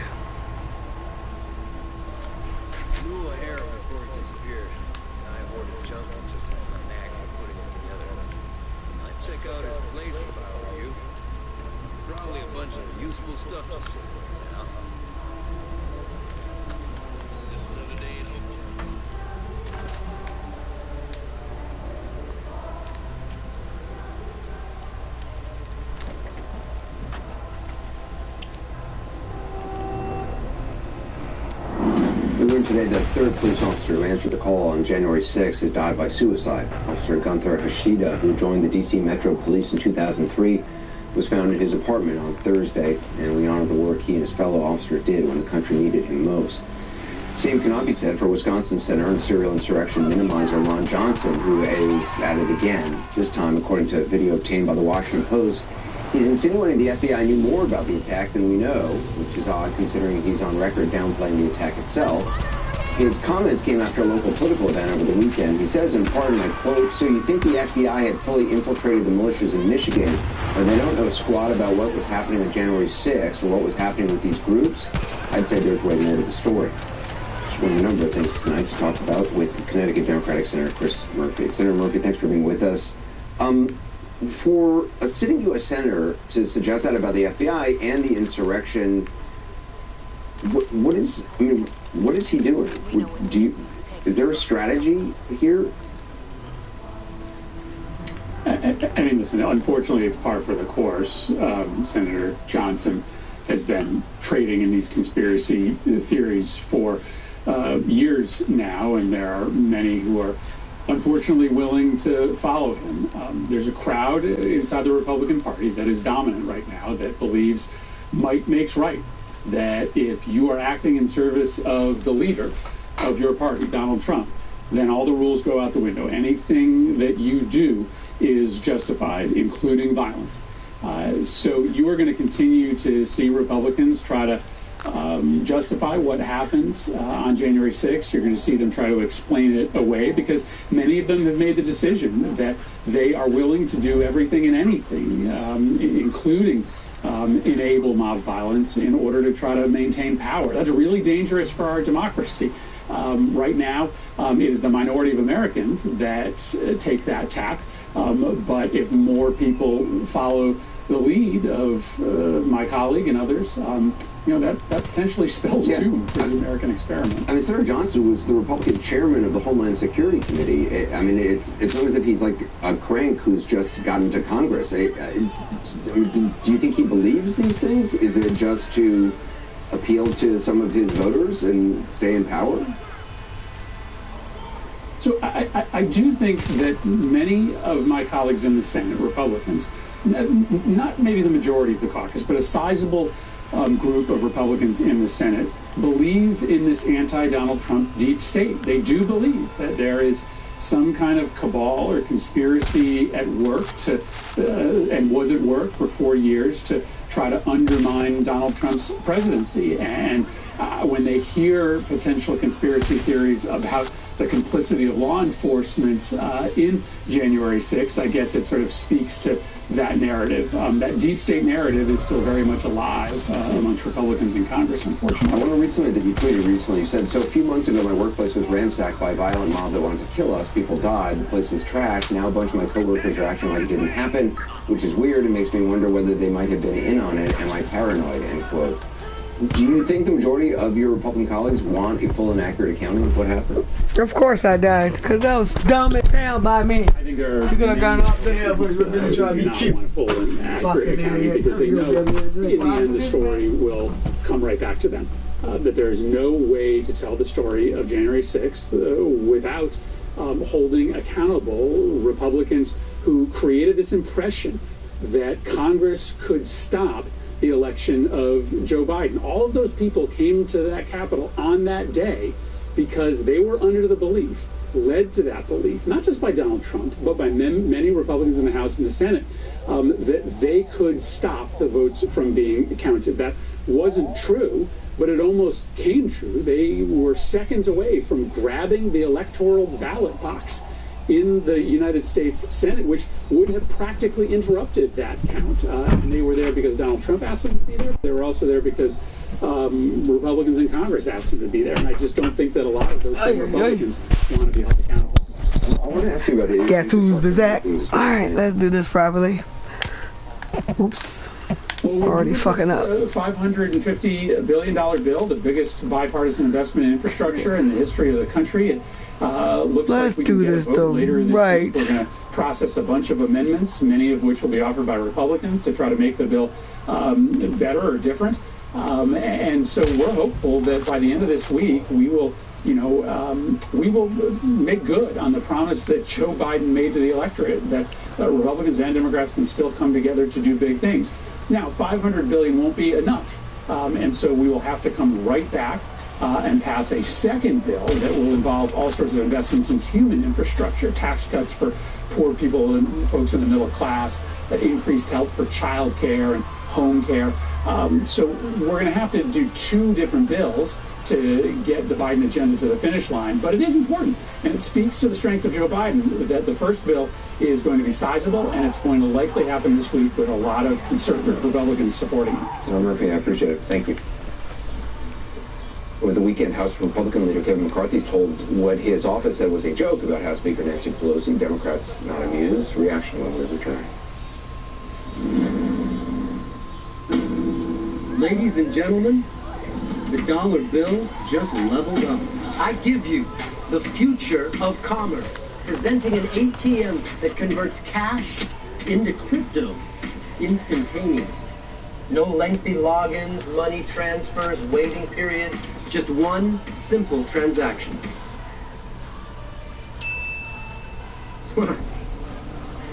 Crypto's cool. Go to coinflip.tech to find an ATM near you. If you have moderate to severe psoriasis, little things can become your big moment. That's why there's Otezla. Otezla is not a cream. It's a pill that treats plaque psoriasis differently. With Otezla, 75% clear skin is achievable. Don't use if you're allergic to Otezla. It may cause severe diarrhea, nausea, or vomiting. Otezla is associated with an increased risk of depression. Tell your doctor if you have a history of depression or suicidal thoughts, or if these feelings develop. Some people taking Otezla reported weight loss. Your doctor should monitor your weight and may stop treatment. Upper respiratory tract infection and headache may occur. Tell your doctor about your medicines and if you're pregnant or planning to be. Otezla, show more of you. Why do nearly 1 million businesses choose Stamps.com to mail and ship? No more trips to the post office. No more paying full price for postage.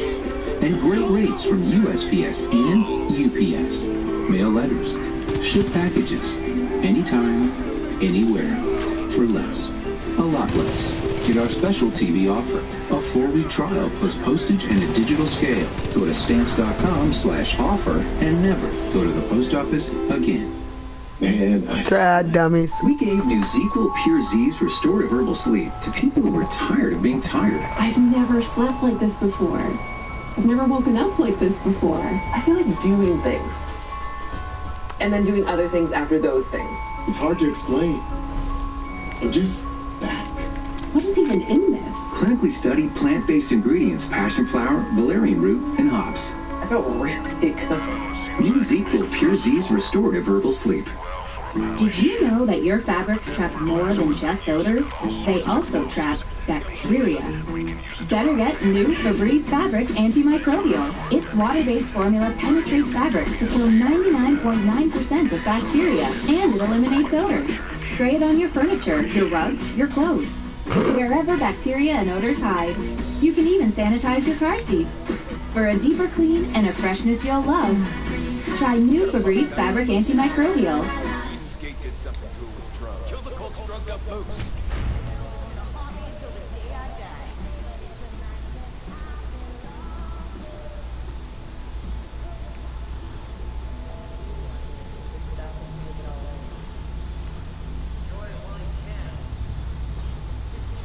The Colts own the rail yard for as long as I can remember. I don't know what they were doing with all that metal before, but now I hear they're making cages and all kinds of shit. What the fuck?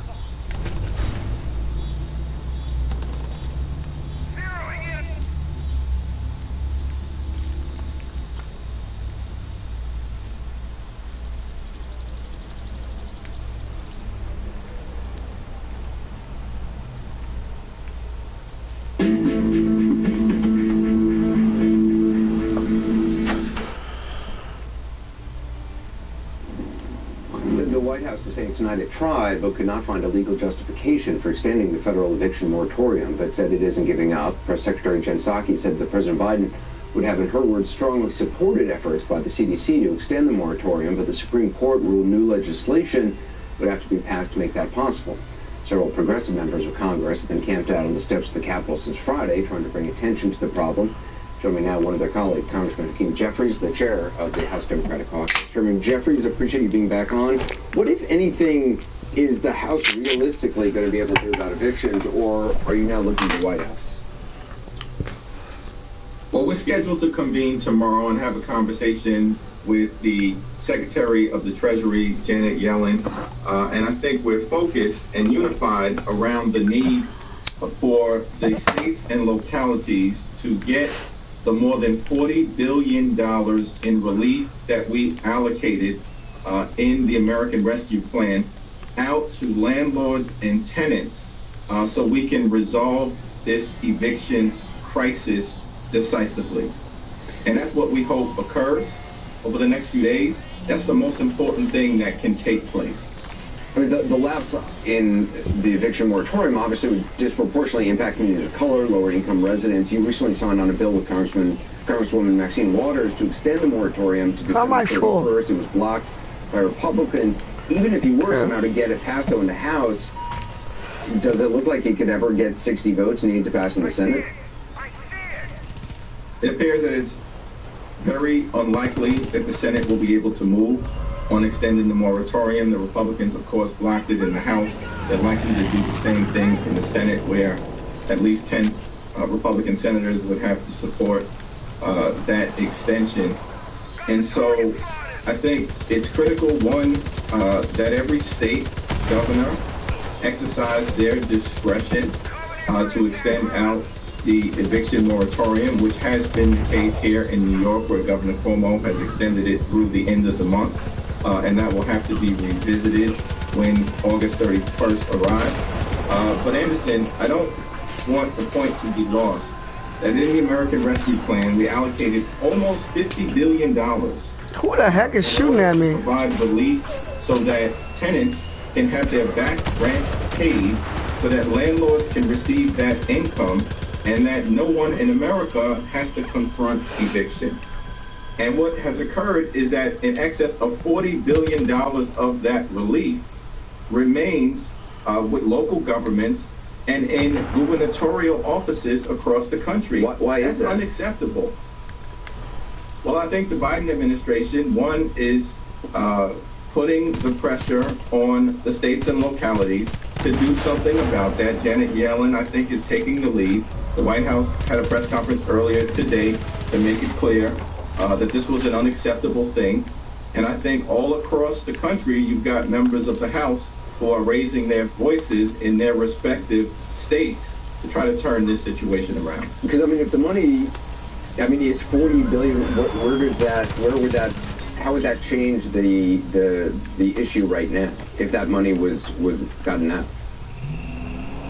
Well, if you have tenants who owe back rent, that is the reason why they would be facing eviction.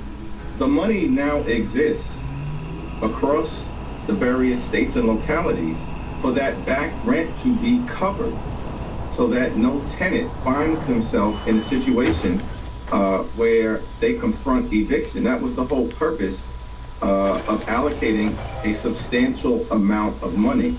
The challenge that we've confronted, and recall that the American Rescue Plan was passed in mid-March, is that for months, the money has not made it out of the door. This is why we're going to have the conversation with Secretary Yellen tomorrow to begin to get an understanding as to how we, as members of Congress, can ensure that the administration is exerting the appropriate amount of pressure and using its leverage to make sure that the relief makes it to the landlords and tenants who are confronting this eviction situation.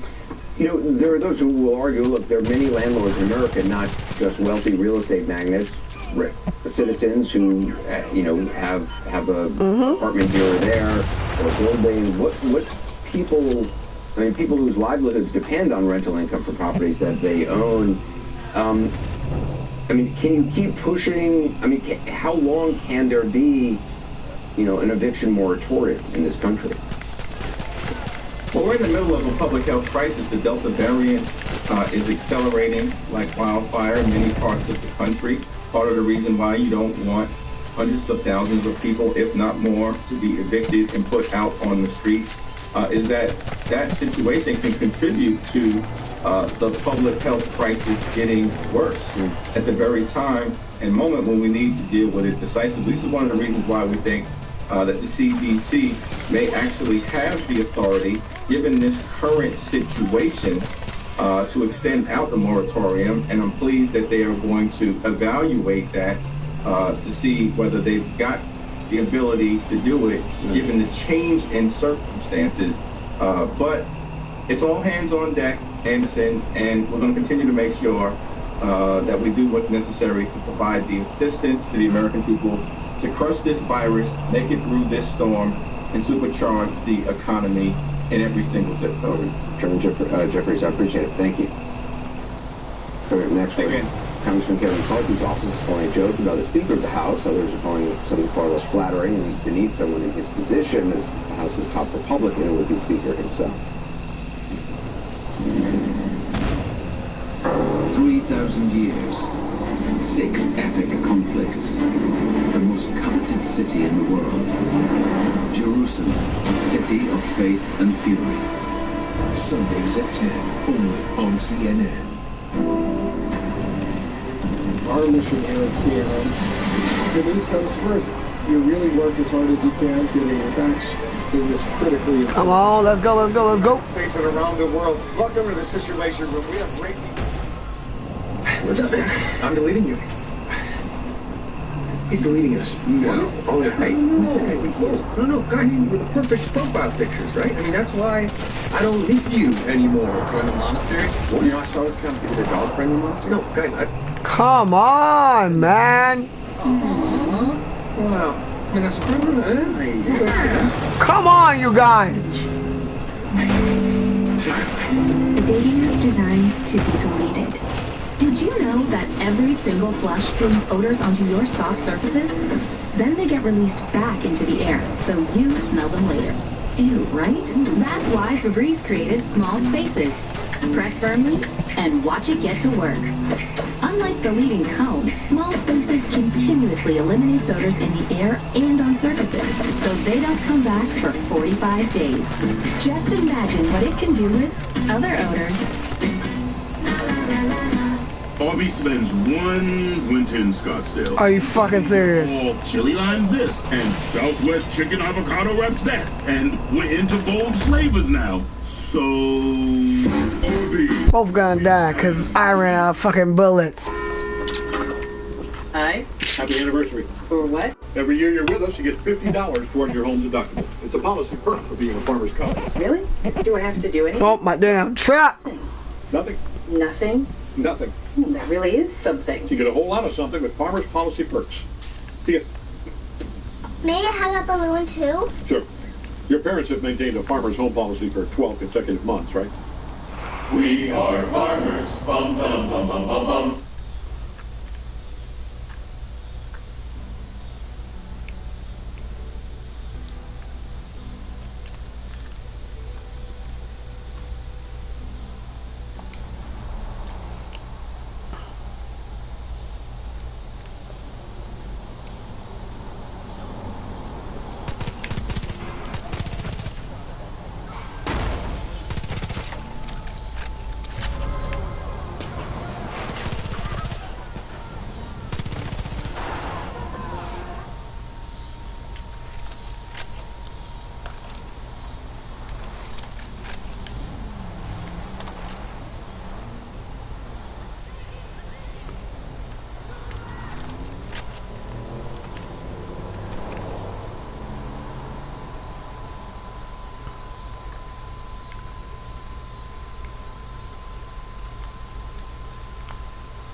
Speaking at a Republican fundraising event in Tennessee over the weekend, Republican House Leader Kevin McCarthy was presented with an oversized gavel symbolizing his desire to become Speaker of the House in 2022 midterm election. Whoa, what the hell you doing, bitch? He then proceeded to make what says a joke, as you can hear in this audio recording obtained by Main Street Nashville.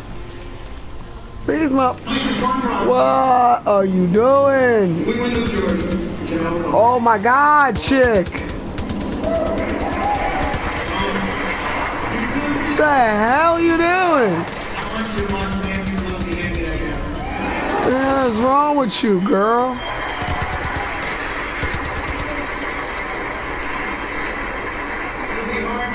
Freaking drove away from what I was. Stupid broad. On your own now. McCarthy's office says he was joking. Of course, politicians generally make lousy comedians. Leading Democrats denounced what McCarthy said almost immediately, joining now CNN senior political analyst and USA Today columnist Kirsten Powers. Kirsten, what do you think when you hear the audio? I think it's pretty shocking. At any point in history, I think it's shocking, but certainly in this day and age, I think that people have more of an awareness, I would hope, that a leader of the Republican Party would have more awareness of the fact that violence against women is a major problem in society. And it's just not a joking matter. There just are some things that we don't joke about, and throughout history, people have often invoked jokes as a way to cover up behavior that is otherwise not acceptable. People do it when they say something racist, or they do it when they say something sexist or misogynist or homophobic, and then they say, oh, I'm just joking and you can't take a joke, as if you're the problem. And the problem is joking about a very, very serious issue. Yeah, and McCarthy's spokesperson told NBC News in response to his comments that he was obviously joking. It does sort of, there's a lot of people who would listen to this discussion and say, well, look, this is political correctness gone amok, and of course he was just joking, and people laughed, and it was just a lighthearted remark. Well, I think people invoke political correctness to try to discount serious issues, and so it's a way to say, why can't we just make a joke about beating women? Because the same reason you don't make a joke about Jewish people, like just pick something that they actually care about, I guess, that they would understand, and so it's a way to ignore important issues rather than just acknowledging that this isn't funny, that there are people that are watching this right now, there are people who heard that, who are currently in abusive relationships, and who have suffered violence, whether it's in a relationship or outside of a relationship, of men beating women. So, I mean, it's a pretty violent act. I don't think that it's political correctness. I think it's, honestly, I feel like not that long ago, even someone like Kevin McCarthy would just say, I'm sorry, I shouldn't have said it. And the fact that it got such a big laugh, and that people can't just recognize that this isn't okay, I think it's highly problematic. You don't expect Kevin McCarthy to apologize, do you? No, because I think he is just all in on Trumpism, and Trumpism now is about never saying you're sorry, and what's wrong with y'all? Sorry, but I also think that it's just an interesting joke to tell. It says, he has this frustration with Nancy Pelosi, and Nancy Pelosi is an incredibly powerful woman. She will go down in history books as one of the most powerful speakers of the House, one of the most adept leaders of Congress. Kevin McCarthy, if he's lucky, will be a footnote. And I think that this is what happens when you have a woman who reaches the level that Nancy Pelosi does. This kind of resentment that you get from Kevin McCarthy that comes out as a joke about being violent against a woman who's too powerful. That's interesting. I think that's. I mean, Nancy Pelosi, in many regards, has from time to time, and many times, kind of run circles around Kevin McCarthy. Most Republican members of Congress would kill to have Nancy Pelosi as their leader. Kevin McCarthy isn't even really that powerful, even though he holds the position that he holds. There are other members of Congress, obviously. Marjorie Taylor Greene. He can't control Marjorie Taylor Greene. He can't control Jim Jordan. There are other people that seem to have more power in his own caucus. You don't see that kind of behavior happening in the Democratic Party because Nancy Pelosi is such a deft leader. I mean, she's really legendary, and that's not a partisan statement. That's something I think historians looking at speakers. She has had this really unique ability to keep her caucus together despite having much more diversity, frankly, than the conservatives have, or Republicans have. So, yes, she is historically a huge figure of any kind, but particularly for women. Kirsten Powers, it's great to have you on. Good to see you. Thank you. Great to be here. Up next, Out of ammo. The wife of Haiti's president was assassinated. In her first television interview, she shares what happened that night. She was shot and survived, and her husband was killed. When we continue.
full measure on your asses. Merle, come prepared. You gotta destroy all the bliss tanks. That's it, kid. Run these bastards down. Over there. Let's hit those bliss tanks. Help me line up my shots, would you? Steady. Steady. Still see a few bliss tanks.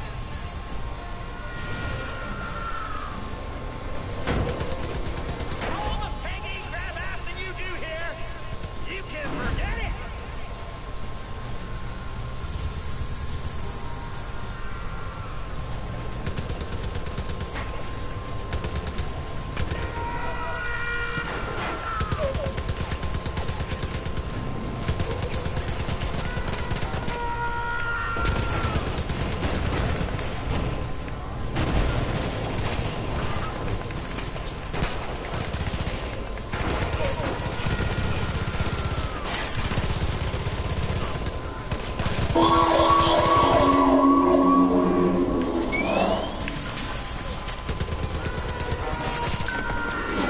It's almost a month since Haiti's president was assassinated in his home in the middle of the night, and tonight you'll hear from a witness, his wife. It's her first sit-down TV interview since her husband was killed and she was shot and wounded. She spoke with CNN's Matt Rivers. When gunmen stormed Haiti's presidential residence and assassinated President Jovenel Moïse, just one witness was there when he died. Madame First Lady, how are you? Thank you so much. His wife, Haiti's First Lady, Martine Moïse. Flanked by private security, she agreed to go on camera for the first time of a story that's left her shaken. You have armed security here at this interview. We've been asked and agreed not to disclose the location of where we're talking right now. You're obviously at least thinking about threats to your life. Do you feel like your life right now is at risk? Yeah, it is. Because I wasn't supposed to be alive. In a long conversation that switched between Haitian Creole and English, Moïse described in vivid detail what happened the night her husband was killed. It was around 1 a.m., she says, when the shooting started. It wasn't something small. It was the sounds of automatic weapons. Bullet holes still pockmarked the compound. At the time, she and her husband hid in their bedroom, but just minutes later, she says the door burst open. Gunfire ripped through the air, and at first, only she was hit. Face down and bleeding, she thinks about a dozen men ransacked the room, looking for something specific. They came to find something, because I heard them saying, "That's not it, there it is," which means they found what they were looking for. She doesn't know what they found, but after they did, an attacker approached her husband, at this point still alive and unhurt, and got on the phone. She says that person called someone and described what my husband looked like, saying he was tall, skinny, and black. Maybe the person on the phone confirmed to the shooter that was him, and they shot him on the floor. The president was dead, and the attackers left soon after. Moïse believes they thought she was dead too. Critically wounded, she lifted herself up. When you stood up and you saw that he was dead, did you say anything to him? In my heart, I said something I used to tell him when he was alive. We are married for better or worse, and even beyond the grave. Her left side bleeding and her right arm shredded by gunfire, she's eventually led out of the house by police and comes to a quick conclusion.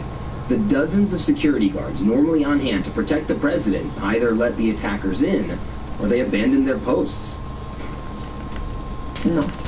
There's no other explanation, she says. You're there to protect a president, and the president is dead, and you're nowhere to be found. Adding that she was amazed. Apparently not a single guard was injured. Police believes it's part of a much larger conspiracy. At your husband's funeral, you said, quote, "The raptors are still out there watching and laughing at us." Yes, what did you mean by that? Yes, they are. Because no one is being arrested yet. The people that they arrest is the people that pull the trigger. They won't pull the trigger with no orders. So the main character that we need is the people that pays for that and the people that gave the order. And you think that that person or persons has not yet been arrested? No. No. The official investigation has led to the arrest of more than 40 suspects, but has still not provided a motive for the president's killing or identified a mastermind behind it all. That has left a vacuum, Haiti flooded with theories about who killed a president who at the time of his death was an embattled, largely unpopular leader. Even still, for his widow, this was an unimaginable ending. I never thought that the level of hate ever existed in the country. You never thought this could happen? No.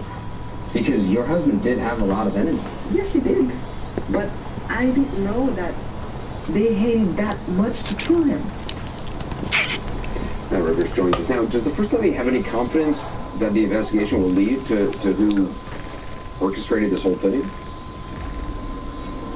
I think it's safe to say no, she does not, Anderson. She continues to want the U.S. authorities that are already involved in this investigation to even ramp up their participation. She's also publicly calling on the United Nations to create a special investigative tribunal to investigate her husband's assassination, much like they did after the assassination of Lebanon's president back in the mid-2000s. Basically, she's saying there are so many powerful interests in Haiti that if outside investigators, foreign investigators, are not involved in this, she doesn't think the truth will ever really be found out. Matt Rivers, appreciate it. Thank you. Fascinating. Up next, a surprise about what's ahead for American gymnasts Simone Biles at Tokyo's Olympics. New customers get our best deals on all smartphones. That's right. But what if I'm already a customer? Oh, no problem. Hey, Cam. There. Same deal. Yeah, it's kind of our thing. Oh, it's a great deal. What if I'm new to AT&T? Cam, can... Nice. Hey, but what about for existing? Same deal. Is he okay? It's not complicated. With AT&T, everyone can ace back to school with our best deals on every smartphone, like the Samsung Galaxy S21 5G for free. Welcome to Warner Brothers Studio Tour Hollywood. Walk, stand, and sit in the exact same places as some of your favorite stars. Pivot!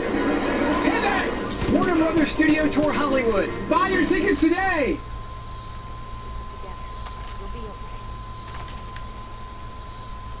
Thanks for the save. I owe that cult some payback.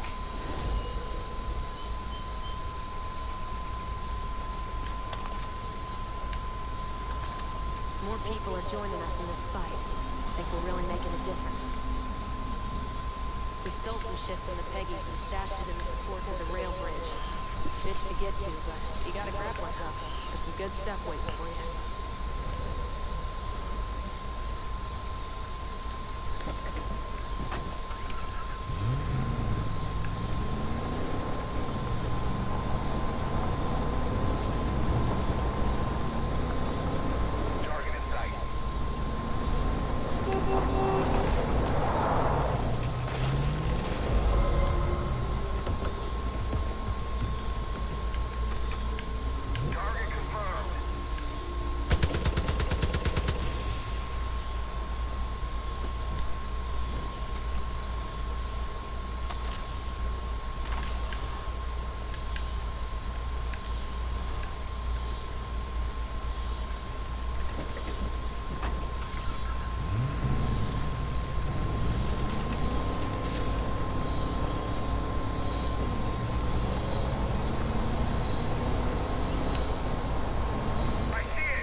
Gymnast Simone Biles, who won 4 gold medals in the 2016 Olympics in Rio, will return to competition in Tokyo. USA Gymnastics confirmed that Biles will take part in Tuesday's individual balance beam finals with teammate Sun Lee.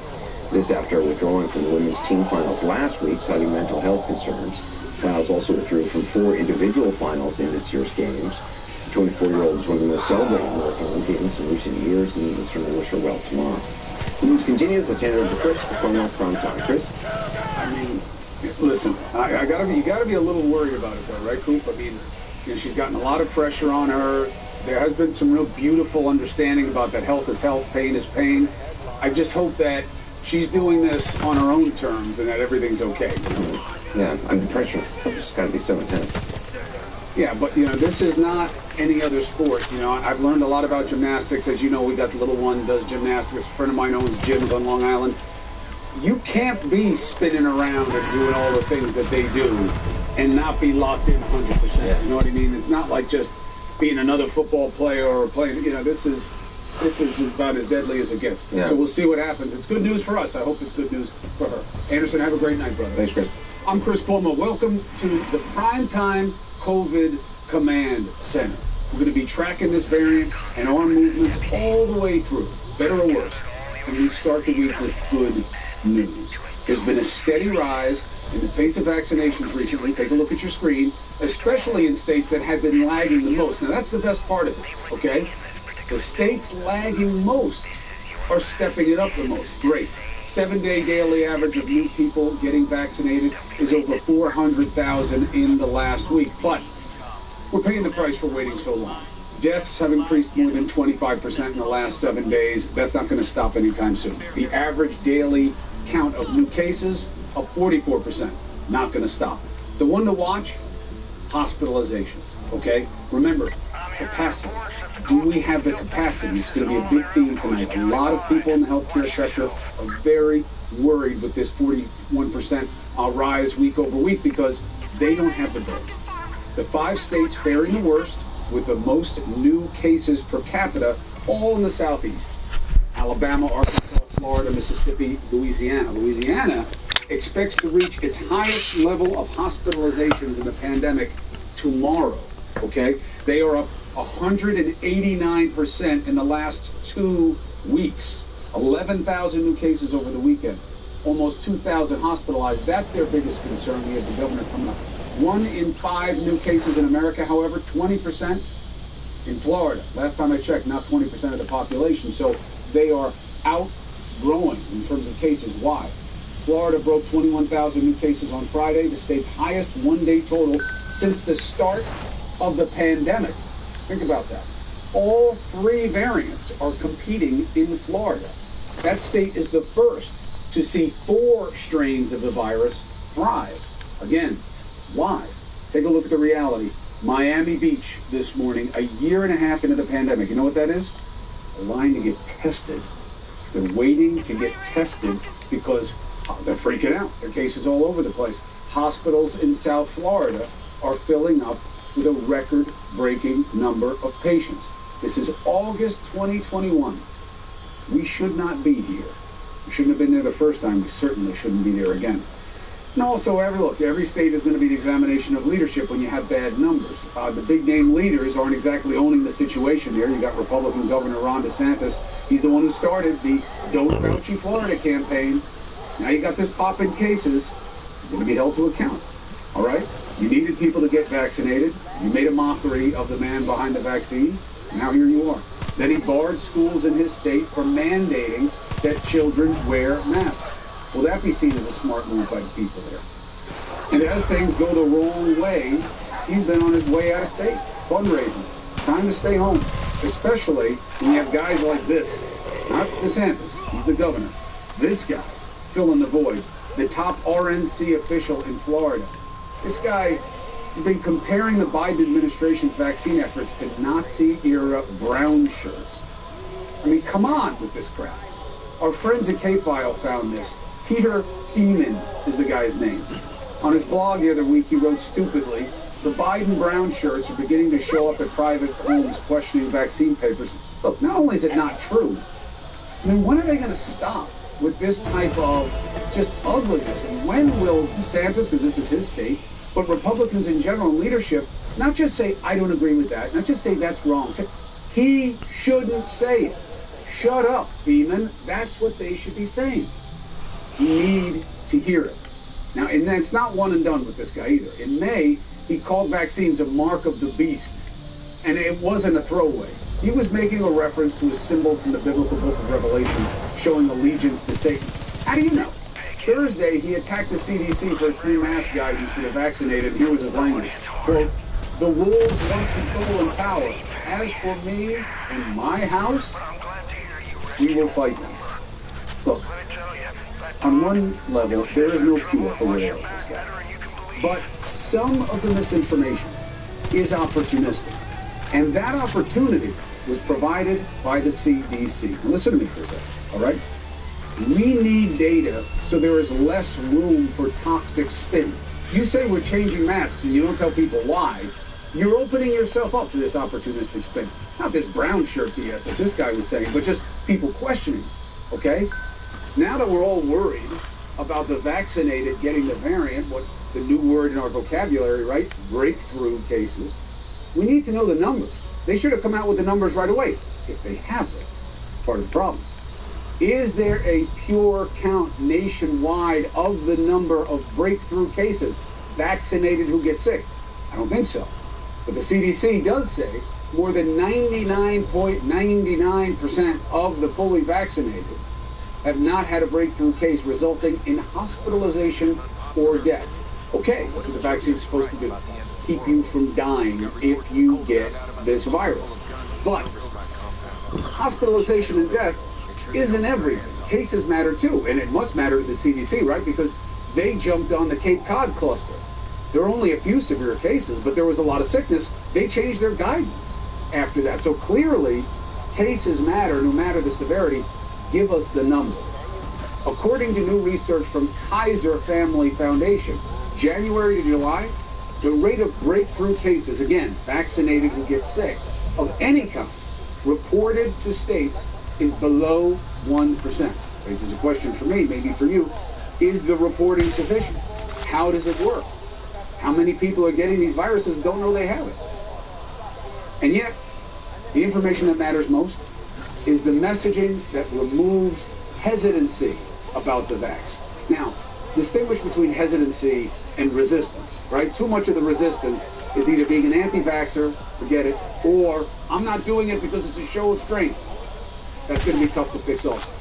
Hesitancy you can, and we have a new bold-faced name making the pitch, Senator Lindsey Graham. He announced today he has a breakthrough COVID case. He says he started having flu-like symptoms on Saturday, but he added, quote, I'm very glad I was vaccinated, because without the vaccination, I'm certain I would not feel as well as I do now. My symptoms would be far worse. And he's right, that's what the science says. That is the key. Good for him for reminding Americans of that. Wish him well. Good for him for taking a chance to push getting protected. So, where do things go from here? Let's bring in a better mind. Louisiana Governor Edwards. Governor, thank you so much. I laid out to people that you're dealing with a quick and severe hit down there. Hospitalizations, 2,000 taking up the beds right now. What is the urgency from your perspective, Governor? Well, first of all, thank you very much, Chris.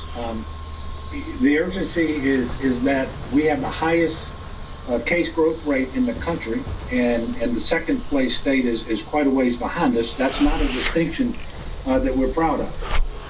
And the percent positivity is above 13% of all tests coming back positive, and that seems to be increasing, which means we have not reached the peak, and we don't know how much further this is going to go. You alluded in your opening that today you reported 11,000 cases. Now that's Saturday, Sunday, and Monday. Almost 2,100 of those cases were kids under 17. Our hospitalizations today are right at 2,000, and tomorrow they will be right at 2,100, the most we've had in the hospital at any point in the pandemic.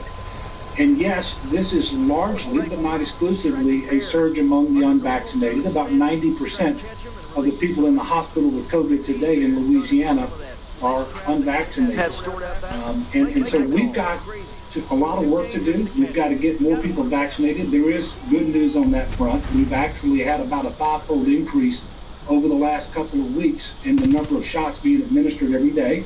Of course, we have a long way to go because only 38% of the state of Louisiana has actually been fully vaccinated. So there's a tremendous sense of urgency, which is why we're trying to slow the transmission so that we don't lose our capacity to deliver life-saving health care, and not just to the COVID patients. It doesn't matter why you need a hospital. It could be a stroke or a motor vehicle accident. It could be a heart attack. It could be COVID. We instituted today the mask mandate when you are indoors in public spaces, whether you are vaccinated or unvaccinated. That was the CDC recommendation, fully supported by the guidance that came out Friday. You were just alluding to it, that while vaccinations do protect against severe disease and death, people are becoming infected and they're infectious. And so we put the mask mandate back in place. We're very hopeful that that's going to give us some breathing room to get this pandemic back under control. If people follow, Governor, right? I mean, that's your problem that you've had with vaccinations. You've been putting out the message. They just haven't been following. You said 38% vaccination rate puts you 45th in the United States. You do have 43% with at least one shot. The good news is, over the past week, your state is #1 in new vaccinations per capita. So hopefully, you got a 14% jump from the lottery. The vaccine rate is now double what it was 2 weeks ago, which shows fear maybe